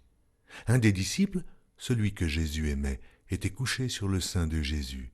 Simon, Pierre, lui fit signe de demander qui était celui dont parlait Jésus. Et ce disciple, s'étant penché sur la poitrine de Jésus, lui dit, « Seigneur, qui est-ce » Jésus répondit, « C'est celui à qui je donnerai le morceau trempé. » Et, ayant trempé le morceau, il le donna à Judas, fils de Simon l'Iscario. Dès que le morceau fut donné, Satan entra dans Judas. Jésus lui dit, « Ce que tu fais, fais-le promptement. » Mais aucun de ceux qui étaient à table ne comprit pourquoi il lui disait cela, car quelques-uns pensaient que, comme Judas avait la bourse, Jésus voulait lui dire « Achète ce dont nous avons besoin pour la fête », ou qu'il lui commandait de donner quelque chose aux pauvres. Judas, ayant pris le morceau, se hâta de sortir. Il était nuit. Lorsque Judas fut sorti, Jésus dit « Maintenant, le Fils de l'homme a été glorifié, et Dieu a été glorifié en lui. Si Dieu a été glorifié en lui, Dieu aussi le glorifiera en lui-même, et il se glorifiera bientôt. Mes petits enfants, je suis pour peu de temps encore avec vous. Vous me chercherez et, comme j'ai dit aux Juifs, vous ne pouvez venir où je vais. Je vous le dis aussi maintenant. Je vous donne un commandement nouveau. Aimez-vous les uns les autres comme je vous ai aimés. Vous aussi, aimez-vous les uns les autres. À ceci, tous connaîtront que vous êtes mes disciples, si vous avez de l'amour les uns pour les autres. » Simon Pierre lui dit, « Seigneur, où vas-tu » Jésus répondit, « Tu ne peux pas maintenant me suivre où je vais, mais tu me suivras plus tard. » « Seigneur, lui dit Pierre, pourquoi ne puis-je pas te suivre maintenant ? Je donnerai ma vie pour toi. » Jésus répondit, « Tu donneras ta vie pour moi. En vérité, je te le dis, le coq ne chantera pas que tu ne m'aies renié 3 fois. » Jean, chapitre 14. Que votre cœur ne se trouble point. Croyez en Dieu et croyez en moi. Il y a plusieurs demeures dans la maison de mon Père. Si cela n'était pas, je vous l'aurais dit, je vais vous préparer une place. Et lorsque je m'en serai allé et que je vous aurai préparé une place, je reviendrai, et je vous prendrai avec moi, afin que là où je suis, vous y soyez aussi. Vous savez où je vais, et vous en savez le chemin. Thomas lui dit, « Seigneur, nous ne savons où tu vas. Comment pouvons-nous en savoir le chemin ?» Jésus lui dit, « Je suis le chemin, la vérité et la vie. Nul ne vient au Père que par moi. Si vous me connaissiez, vous connaîtriez aussi mon Père, et dès maintenant vous le connaissez, et vous l'avez vu. » Philippe lui dit, « Seigneur, montre-nous le Père, et cela nous suffit. » Jésus lui dit, « Il y a si longtemps que je suis avec vous, et tu ne m'as pas connu, Philippe. Celui qui m'a vu a vu le Père. Comment dis-tu, montre-nous le Père ? Ne crois-tu pas que je suis dans le Père, et que le Père est en moi ? Les paroles que je vous dis, je ne les dis pas de moi-même, et le Père qui demeure en moi, c'est lui qui fait les œuvres. Croyez-moi, je suis dans le Père, et le Père est en moi. Croyez du moins à cause de ses œuvres. En vérité, je vous le dis, celui qui croit en moi fera aussi les œuvres que je fais, et il en fera de plus grandes, parce que je m'en vais au Père. Et tout ce que vous demanderez en mon nom, je le ferai, afin que le Père soit glorifié par le Fils. Si vous demandez quelque chose en mon nom, je le ferai. Si vous m'aimez, gardez mes commandements. Et moi je prierai le Père, et il vous donnera un autre consolateur, afin qu'il demeure éternellement avec vous, l'Esprit de vérité, que le monde ne peut recevoir, parce qu'il ne le voit point et ne le connaît point, mais vous le connaissez, car il demeure avec vous, et il sera en vous. Je ne vous laisserai pas orphelin, je viendrai à vous. Encore un peu de temps, et le monde ne me verra plus, mais vous me verrez, car je vis, et vous vivrez aussi. En ce jour-là, vous connaîtrez que je suis en mon Père, que vous êtes en moi, et que je suis en vous. Celui qui a mes commandements et qui les garde, c'est celui qui m'aime. Et celui qui m'aime sera aimé de mon Père. Je l'aimerai et je me ferai connaître à lui. Jude, non pas l'Iscario, lui dit, « Seigneur, d'où vient que tu te feras connaître à nous et non au monde ?» Jésus lui répondit, « Si quelqu'un m'aime, il gardera ma parole, et mon Père l'aimera. Nous viendrons à lui, et nous ferons notre demeure chez lui. Celui qui ne m'aime pas ne garde point mes paroles. Et la parole que vous entendez, ce n'est pas de moi, mais du Père qui m'a envoyé. Je vous ai dit ces choses pendant que je demeure avec vous. Mais le Consolateur, l'Esprit Saint, que le Père enverra en mon nom, vous enseignera toutes choses, et vous rappellera tout ce que je vous ai dit. Je vous laisse ma paix. Je vous donne ma paix. Je ne vous donne pas comme le monde donne, que votre cœur ne se trouble point et ne s'alarme point. Vous avez entendu que je vous ai dit, je m'en vais et je reviens vers vous. Si vous m'aimiez, vous vous réjouiriez de ce que je vais au Père, car le Père est plus grand que moi. Et maintenant je vous ai dit ces choses avant qu'elles arrivent, afin que, lorsqu'elles arriveront, vous croyiez. Je ne parlerai plus guère avec vous, car le prince du monde vient. Il n'a rien en moi, mais afin que le monde sache que j'aime le Père et que j'agis selon l'ordre que le Père m'a donné, levez-vous, partons d'ici. Jean, chapitre 15. Je suis le vrai cep et mon Père est le vigneron. Tout sarment qui est en moi, qui ne porte pas de fruit, il le retranche, et tout sarment qui porte du fruit, il l'émonde, afin qu'il porte encore plus de fruits. Déjà vous êtes purs, à cause de la parole que je vous ai annoncée. Demeurez en moi, et je demeurerai en vous. Comme le sarment ne peut de lui-même porter du fruit s'il ne demeure attaché au cep, ainsi vous ne le pouvez non plus, si vous ne demeurez en moi. Je suis le cep, et vous êtes les sarments. Celui qui demeure en moi, et en qui je demeure, porte beaucoup de fruits, car sans moi, vous ne pouvez rien faire. Si quelqu'un ne demeure pas en moi, il est jeté dehors, comme le sarment, et il sèche. Puis on ramasse les sarments, et on les jette au feu, et ils brûlent. Si vous demeurez en moi, et que mes paroles demeurent en vous, demandez ce que vous voudrez, et cela vous sera accordé. Si vous portez beaucoup de fruits, c'est ainsi que mon Père sera glorifié, et que vous serez mes disciples. Comme le Père m'a aimé, je vous ai aussi aimé. Demeurez dans mon amour. Si vous gardez mes commandements, vous demeurerez dans mon amour, de même que j'ai gardé les commandements de mon Père et que je demeure dans son amour. Je vous ai dit ces choses afin que ma joie soit en vous et que votre joie soit parfaite. Ceci est mon commandement. Aimez-vous les uns les autres comme je vous ai aimés. Il n'y a pas de plus grand amour que de donner sa vie pour ses amis. Vous êtes mes amis, si vous faites ce que je vous commande. Je ne vous appelle plus serviteur, parce que le serviteur ne sait pas ce que fait son maître, mais je vous ai appelé ami parce que je vous ai fait connaître tout ce que j'ai appris de mon Père. Ce n'est pas vous qui m'avez choisi, mais moi je vous ai choisi, et je vous ai établi, afin que vous alliez et que vous portiez du fruit, et que votre fruit demeure, afin que ce que vous demanderez au Père en mon nom, il vous le donne. Ce que je vous commande, c'est de vous aimer les uns les autres. Si le monde vous hait, sachez qu'il m'a haï avant vous. Si vous étiez du monde, le monde aimerait ce qui est à lui. Mais parce que vous n'êtes pas du monde, et que je vous ai choisi du milieu du monde, à cause de cela, le monde vous hait. Souvenez-vous de la parole que je vous ai dite. Le serviteur n'est pas plus grand que son maître. S'ils m'ont persécuté, ils vous persécuteront aussi. S'ils ont gardé ma parole, ils garderont aussi la vôtre. Mais ils vous feront toutes ces choses à cause de mon nom, parce qu'ils ne connaissent pas celui qui m'a envoyé. Si je n'étais pas venu et que je ne leur eusse point parlé, ils n'auraient pas de péché. Mais maintenant, ils n'ont aucune excuse de leur péché. Celui qui me hait est aussi mon Père. Si je n'avais pas fait parmi eux les œuvres que nul autre n'a faites, ils n'auraient pas de péché. Mais maintenant, ils les ont vus, et ils ont haï moi et mon Père. Mais cela est arrivé afin que s'accomplît la parole qui est écrite dans leur loi. Ils m'ont haï sans cause. Quand sera venu le Consolateur, que je vous enverrai de la part de mon Père, l'Esprit de vérité qui vient du Père, il rendra témoignage de moi. Et vous aussi, vous rendrez témoignage parce que vous êtes avec moi dès le commencement. Jean, chapitre 16. Je vous ai dit ces choses afin qu'elles ne soient pas pour vous une occasion de chute.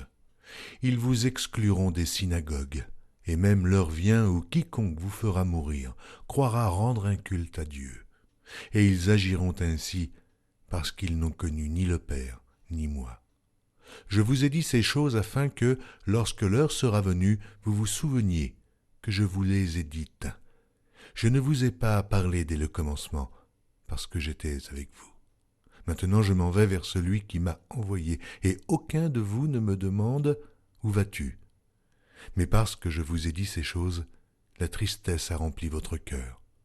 Cependant, je vous dis la vérité, il vous est avantageux que je m'en aille, car si je ne m'en vais pas, le Consolateur ne viendra pas vers vous, mais si je m'en vais, je vous l'enverrai.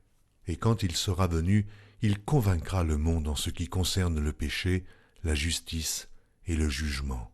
En ce qui concerne le péché, parce qu'il ne croit pas en moi.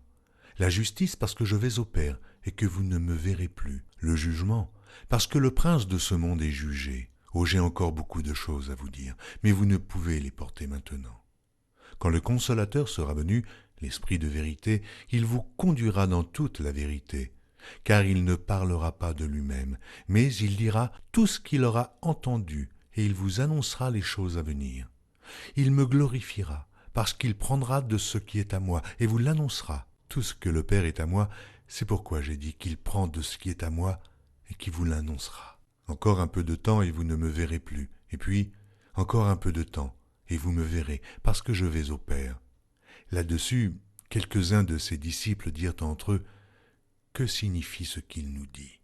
Encore un peu de temps, et vous ne me verrez plus, et puis encore un peu de temps, et vous me verrez, et parce que je vais au Père. » Il disait donc, « Que signifie ce qu'il dit encore un peu de temps ?» Nous ne savons de quoi il parle.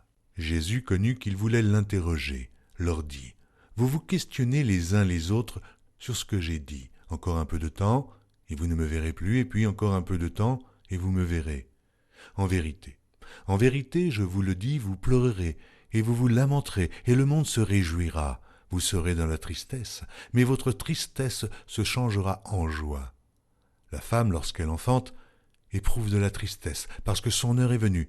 Mais lorsqu'elle a donné le jour à l'enfant, elle ne se souvient plus de la souffrance à cause de la joie qu'elle a de ce qu'un homme est né dans le monde. Vous donc aussi, vous êtes maintenant dans la tristesse, mais je vous reverrai, et votre cœur se réjouira, et nul ne vous ravira votre joie. En ce jour-là, vous ne m'interrogerez plus sur rien. En vérité, je vous le dis, ce que vous demanderez au Père, il vous le donnera en mon nom. Jusqu'à présent, vous n'avez rien demandé en mon nom.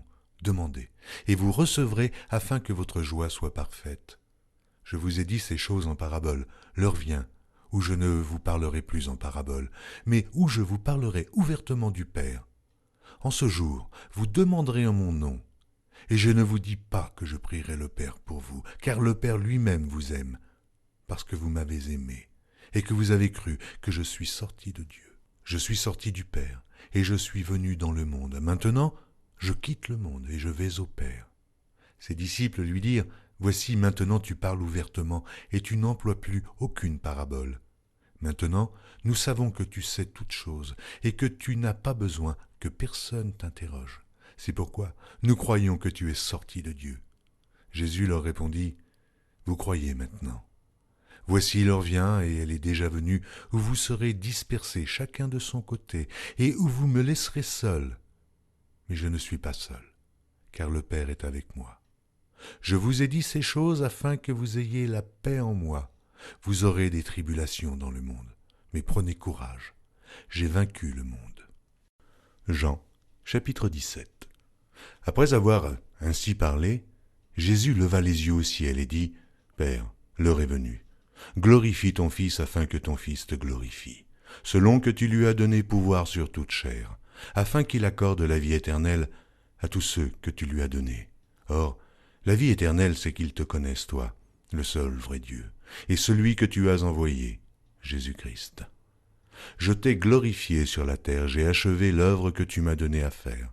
Et maintenant, toi, Père, glorifie-moi auprès de toi-même de la gloire que j'avais auprès de toi, avant que le monde fût. J'ai fait connaître ton nom aux hommes que tu m'as donnés du milieu du monde. Ils étaient à toi, et tu me les as donnés. et ils ont gardé ta parole. Maintenant, ils ont connu que tout ce que tu m'as donné vient de toi.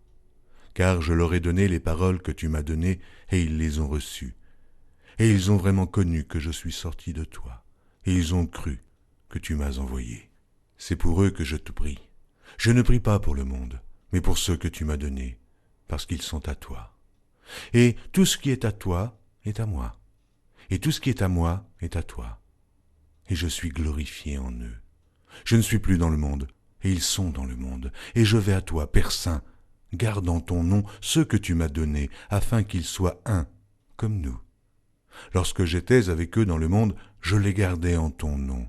J'ai gardé ceux que tu m'as donnés, et aucun d'eux ne s'est perdu, sinon le fils de perdition, afin que l'écriture fût accomplie. Et maintenant je vais à toi, et je dis ces choses dans le monde, afin qu'ils aient en eux ma joie parfaite. Je leur ai donné ta parole, et le monde les a haïs, parce qu'ils ne sont pas du monde, comme moi, je ne suis pas du monde.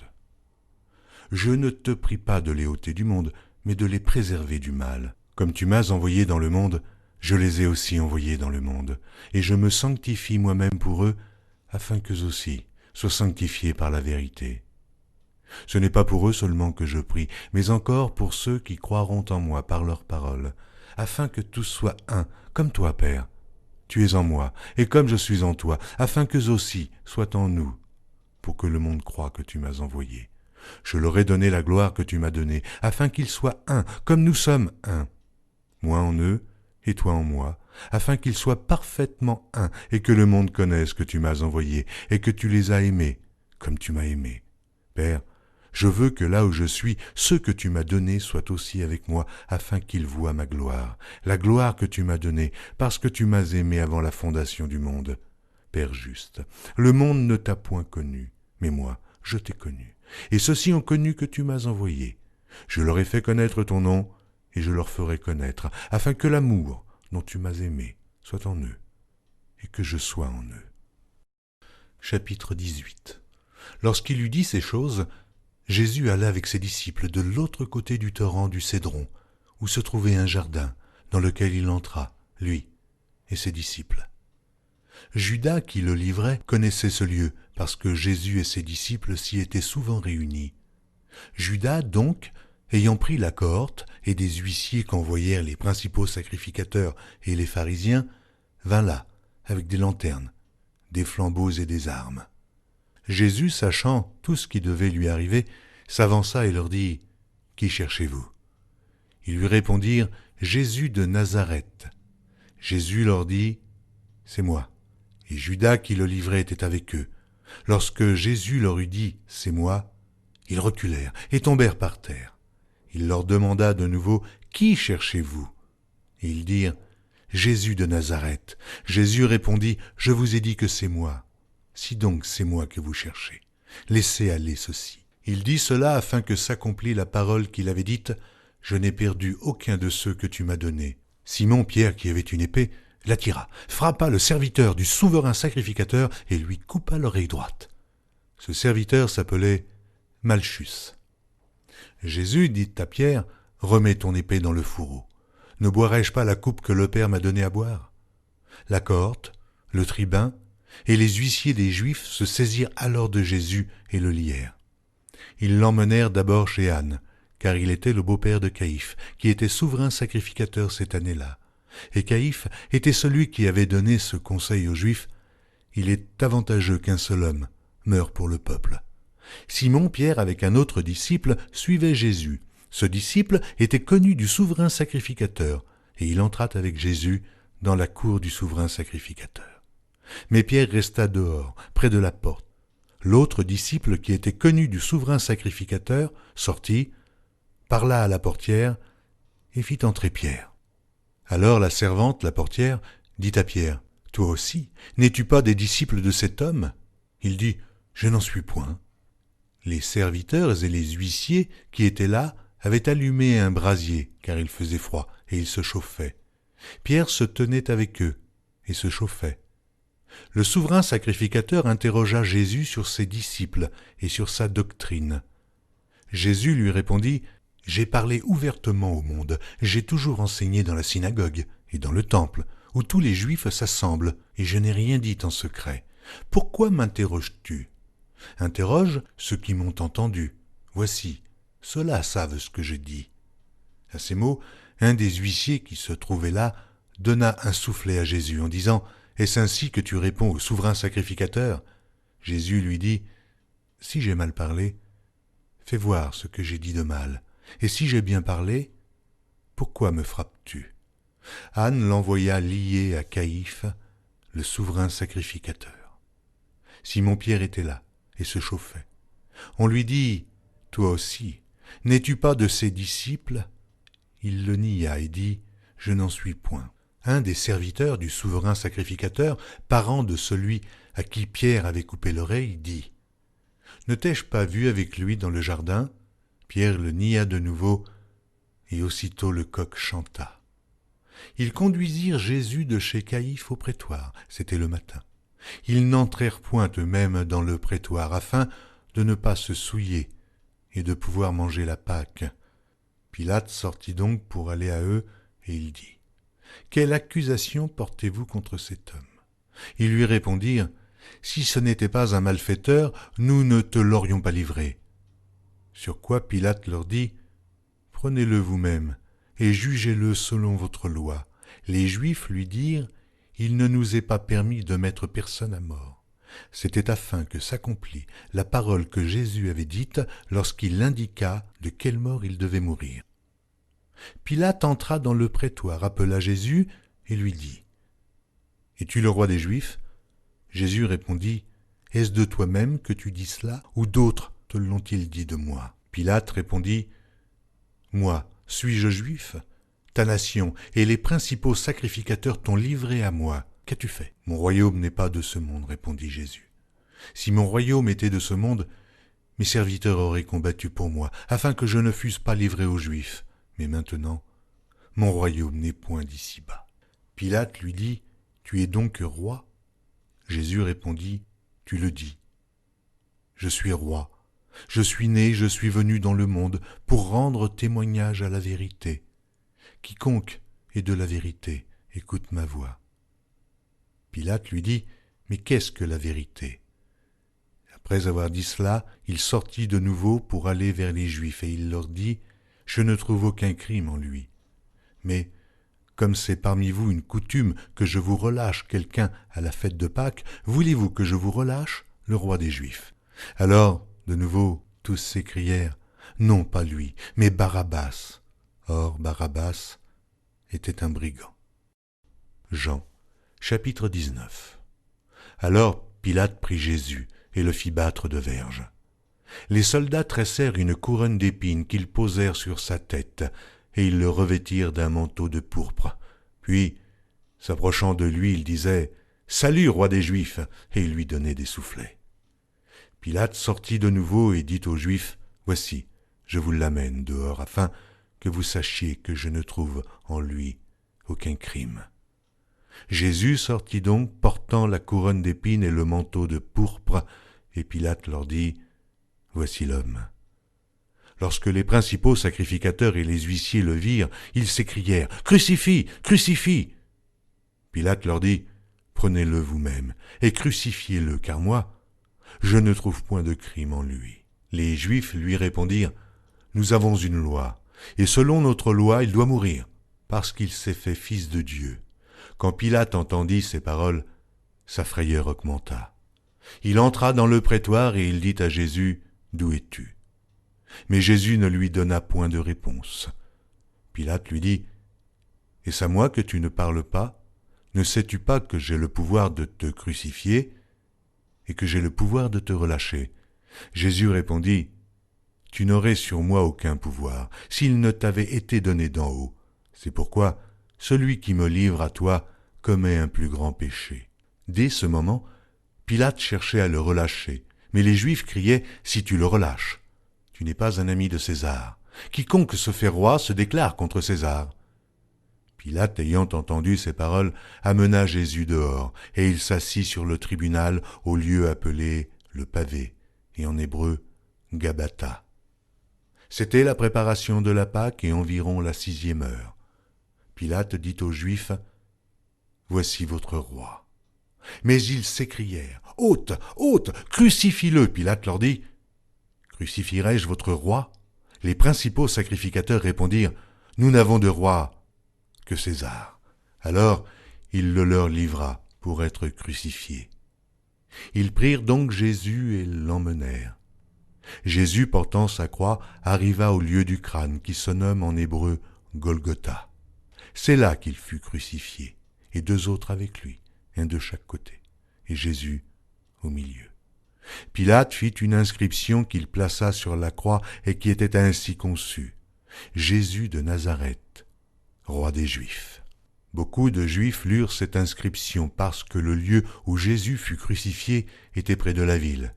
Elle était en hébreu, en grec et en latin.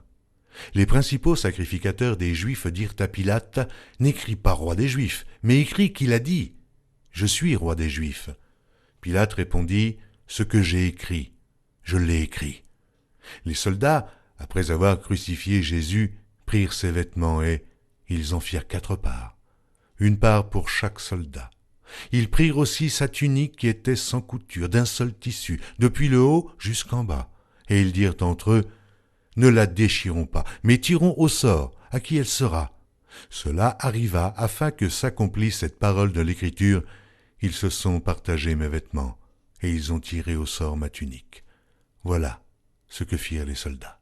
Près de la croix de Jésus se tenait sa mère, et la sœur de sa mère, Marie, femme de Clopas, et Marie de Magdala. Jésus, voyant sa mère et auprès d'elle le disciple qu'il aimait, dit à sa mère, « Femme, voilà ton fils. » Puis il dit au disciple, « Voilà ta mère. » Et dès ce moment, le disciple la prit chez lui.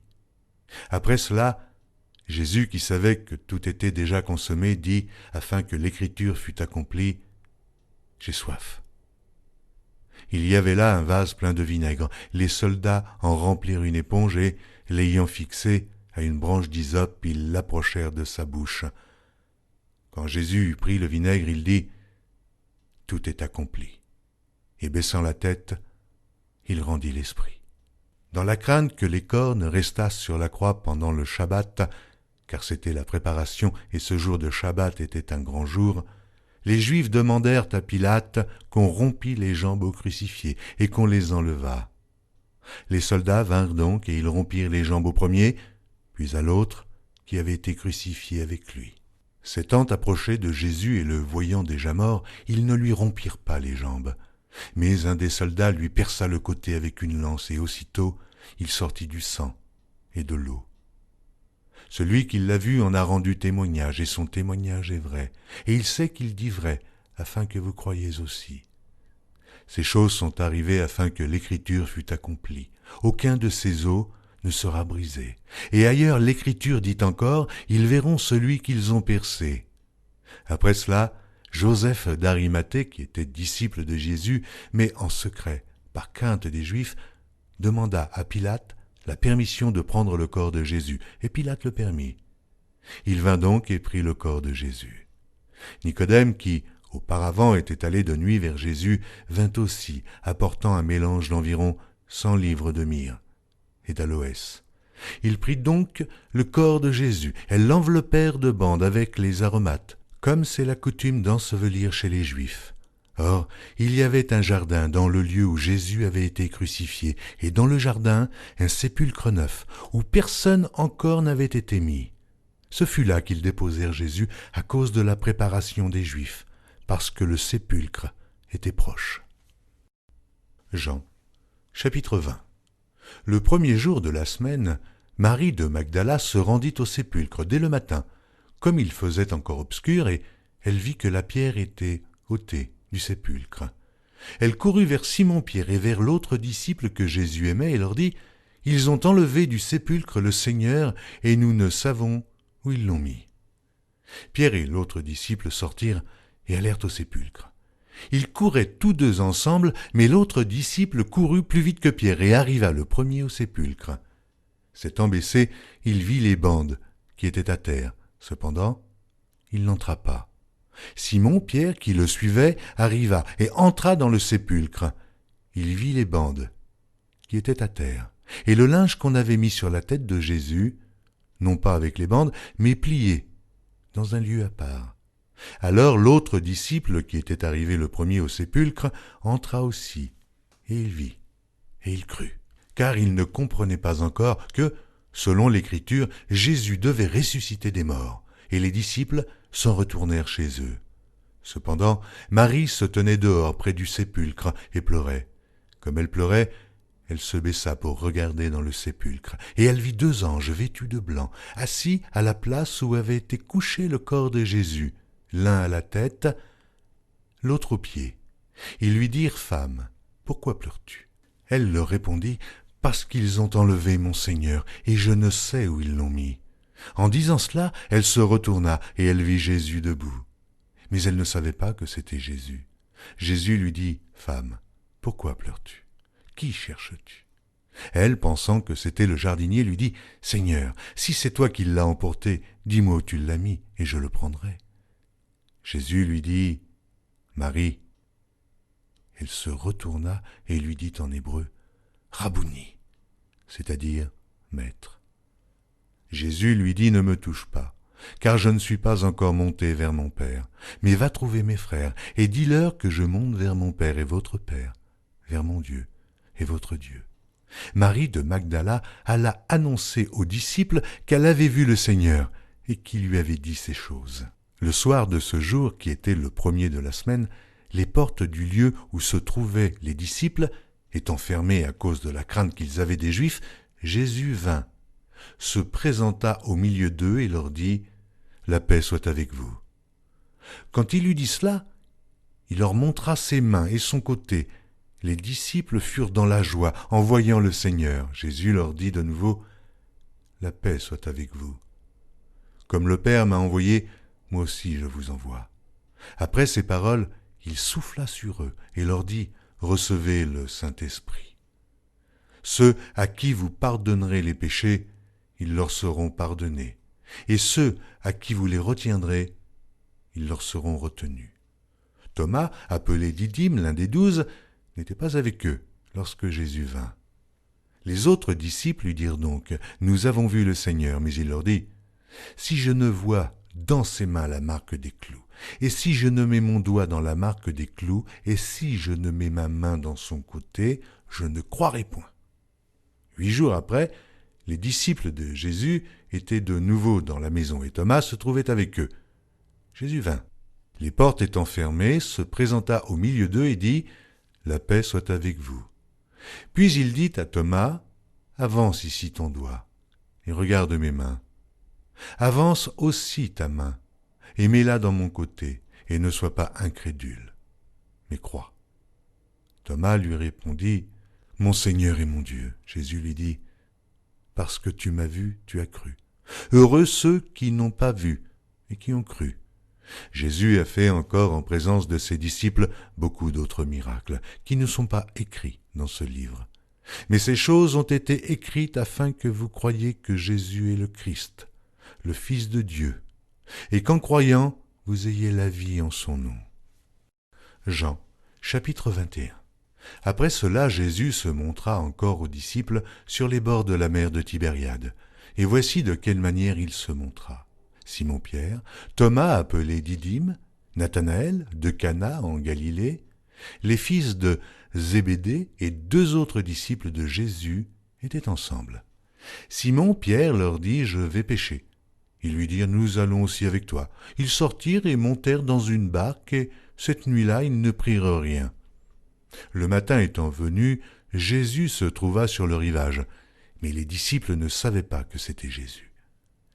Jésus leur dit, « Enfants, n'avez-vous rien à manger ?» Ils lui répondirent, « Non. » Il leur dit, « Jetez le filet du côté droit de la barque et vous trouverez. » Ils le jetèrent donc, et ils ne pouvaient plus le retirer à cause de la grande quantité de poissons. Alors le disciple que Jésus aimait dit à Pierre, « C'est le Seigneur !» Et Simon-Pierre, dès qu'il eut entendu que c'était le Seigneur, mit son vêtement et sa ceinture, car il était nu, et se jeta dans la mer. Les autres disciples vinrent avec la barque, tirant le filet plein de poissons, car ils n'étaient éloignés de terre que d'environ 200 coudées. Lorsqu'ils furent descendus à terre, ils virent là des charbons allumés, du poisson dessus et du pain. Jésus leur dit, « Apportez des poissons que vous venez de prendre. » Simon-Pierre monta dans la barque et tira à terre le filet plein de 153 grands poissons. Et quoiqu'il y en eût tant, le filet ne se rompit point. Jésus leur dit, « Venez manger. » Et aucun des disciples n'osait lui demander, « Qui es-tu » sachant que c'était le Seigneur. Jésus s'approcha, prit le pain et leur en donna. Il fit de même du poisson. C'était déjà la 3e fois que Jésus se montrait à ses disciples depuis qu'il était ressuscité des morts. Après qu'ils eurent mangé, Jésus dit à Simon-Pierre, « Simon, fils de Jonas, m'aimes-tu plus que ne m'aime ceux-ci » Il lui répondit, « Oui, Seigneur, tu sais que je t'aime. » Jésus lui dit, « Paie mes agneaux. » Il lui dit une seconde fois, « Simon, fils de Jonas, m'aimes-tu » Pierre lui répondit, « Oui, Seigneur, tu sais que je t'aime. » Jésus lui dit, « Paie mes brebis. » Il lui dit pour la 3e fois, « Simon, fils de Jonas, m'aimes-tu » Pierre fut attristé de ce qu'il lui avait dit pour la 3e fois, « M'aimes-tu » Et il lui répondit, « Seigneur, tu sais toutes choses, tu sais que je t'aime. » Jésus lui dit, « Paie mes brebis. En vérité, je te le dis, quand tu étais plus jeune, tu te saignais toi-même, et tu allais où tu voulais. Mais quand tu seras vieux, tu étendras tes mains, et un autre te ceindra, et te mènera où tu ne voudras pas. » Il dit cela pour indiquer par quelle mort Pierre glorifierait Dieu, et ayant ainsi parlé, il lui dit, « Suis-moi. » Pierre, s'étant retourné, fit venir après eux le disciple que Jésus aimait, celui qui, pendant le souper, s'était penché sur la poitrine de Jésus et avait dit, « Seigneur, qui est celui qui te livre ?» En le voyant, Pierre dit à Jésus, « Et celui-ci, Seigneur, que lui arrivera-t-il » Jésus lui dit, « Si je veux qu'il demeure jusqu'à ce que je vienne, que t'importe? Toi, suis-moi. » Là-dessus, le bruit courut parmi les frères que ce disciple ne mourrait point. Cependant, Jésus n'avait pas dit à Pierre qu'il ne mourrait point, mais « Si je veux qu'il demeure jusqu'à ce que je vienne, que t'importe ?» C'est ce disciple qui rend témoignage de ces choses et qui les a écrites, et nous savons que son témoignage est vrai. Jésus a fait encore beaucoup d'autres choses. Si on les écrivait en détail, je ne pense pas que le monde même pût contenir les livres qu'on écrirait.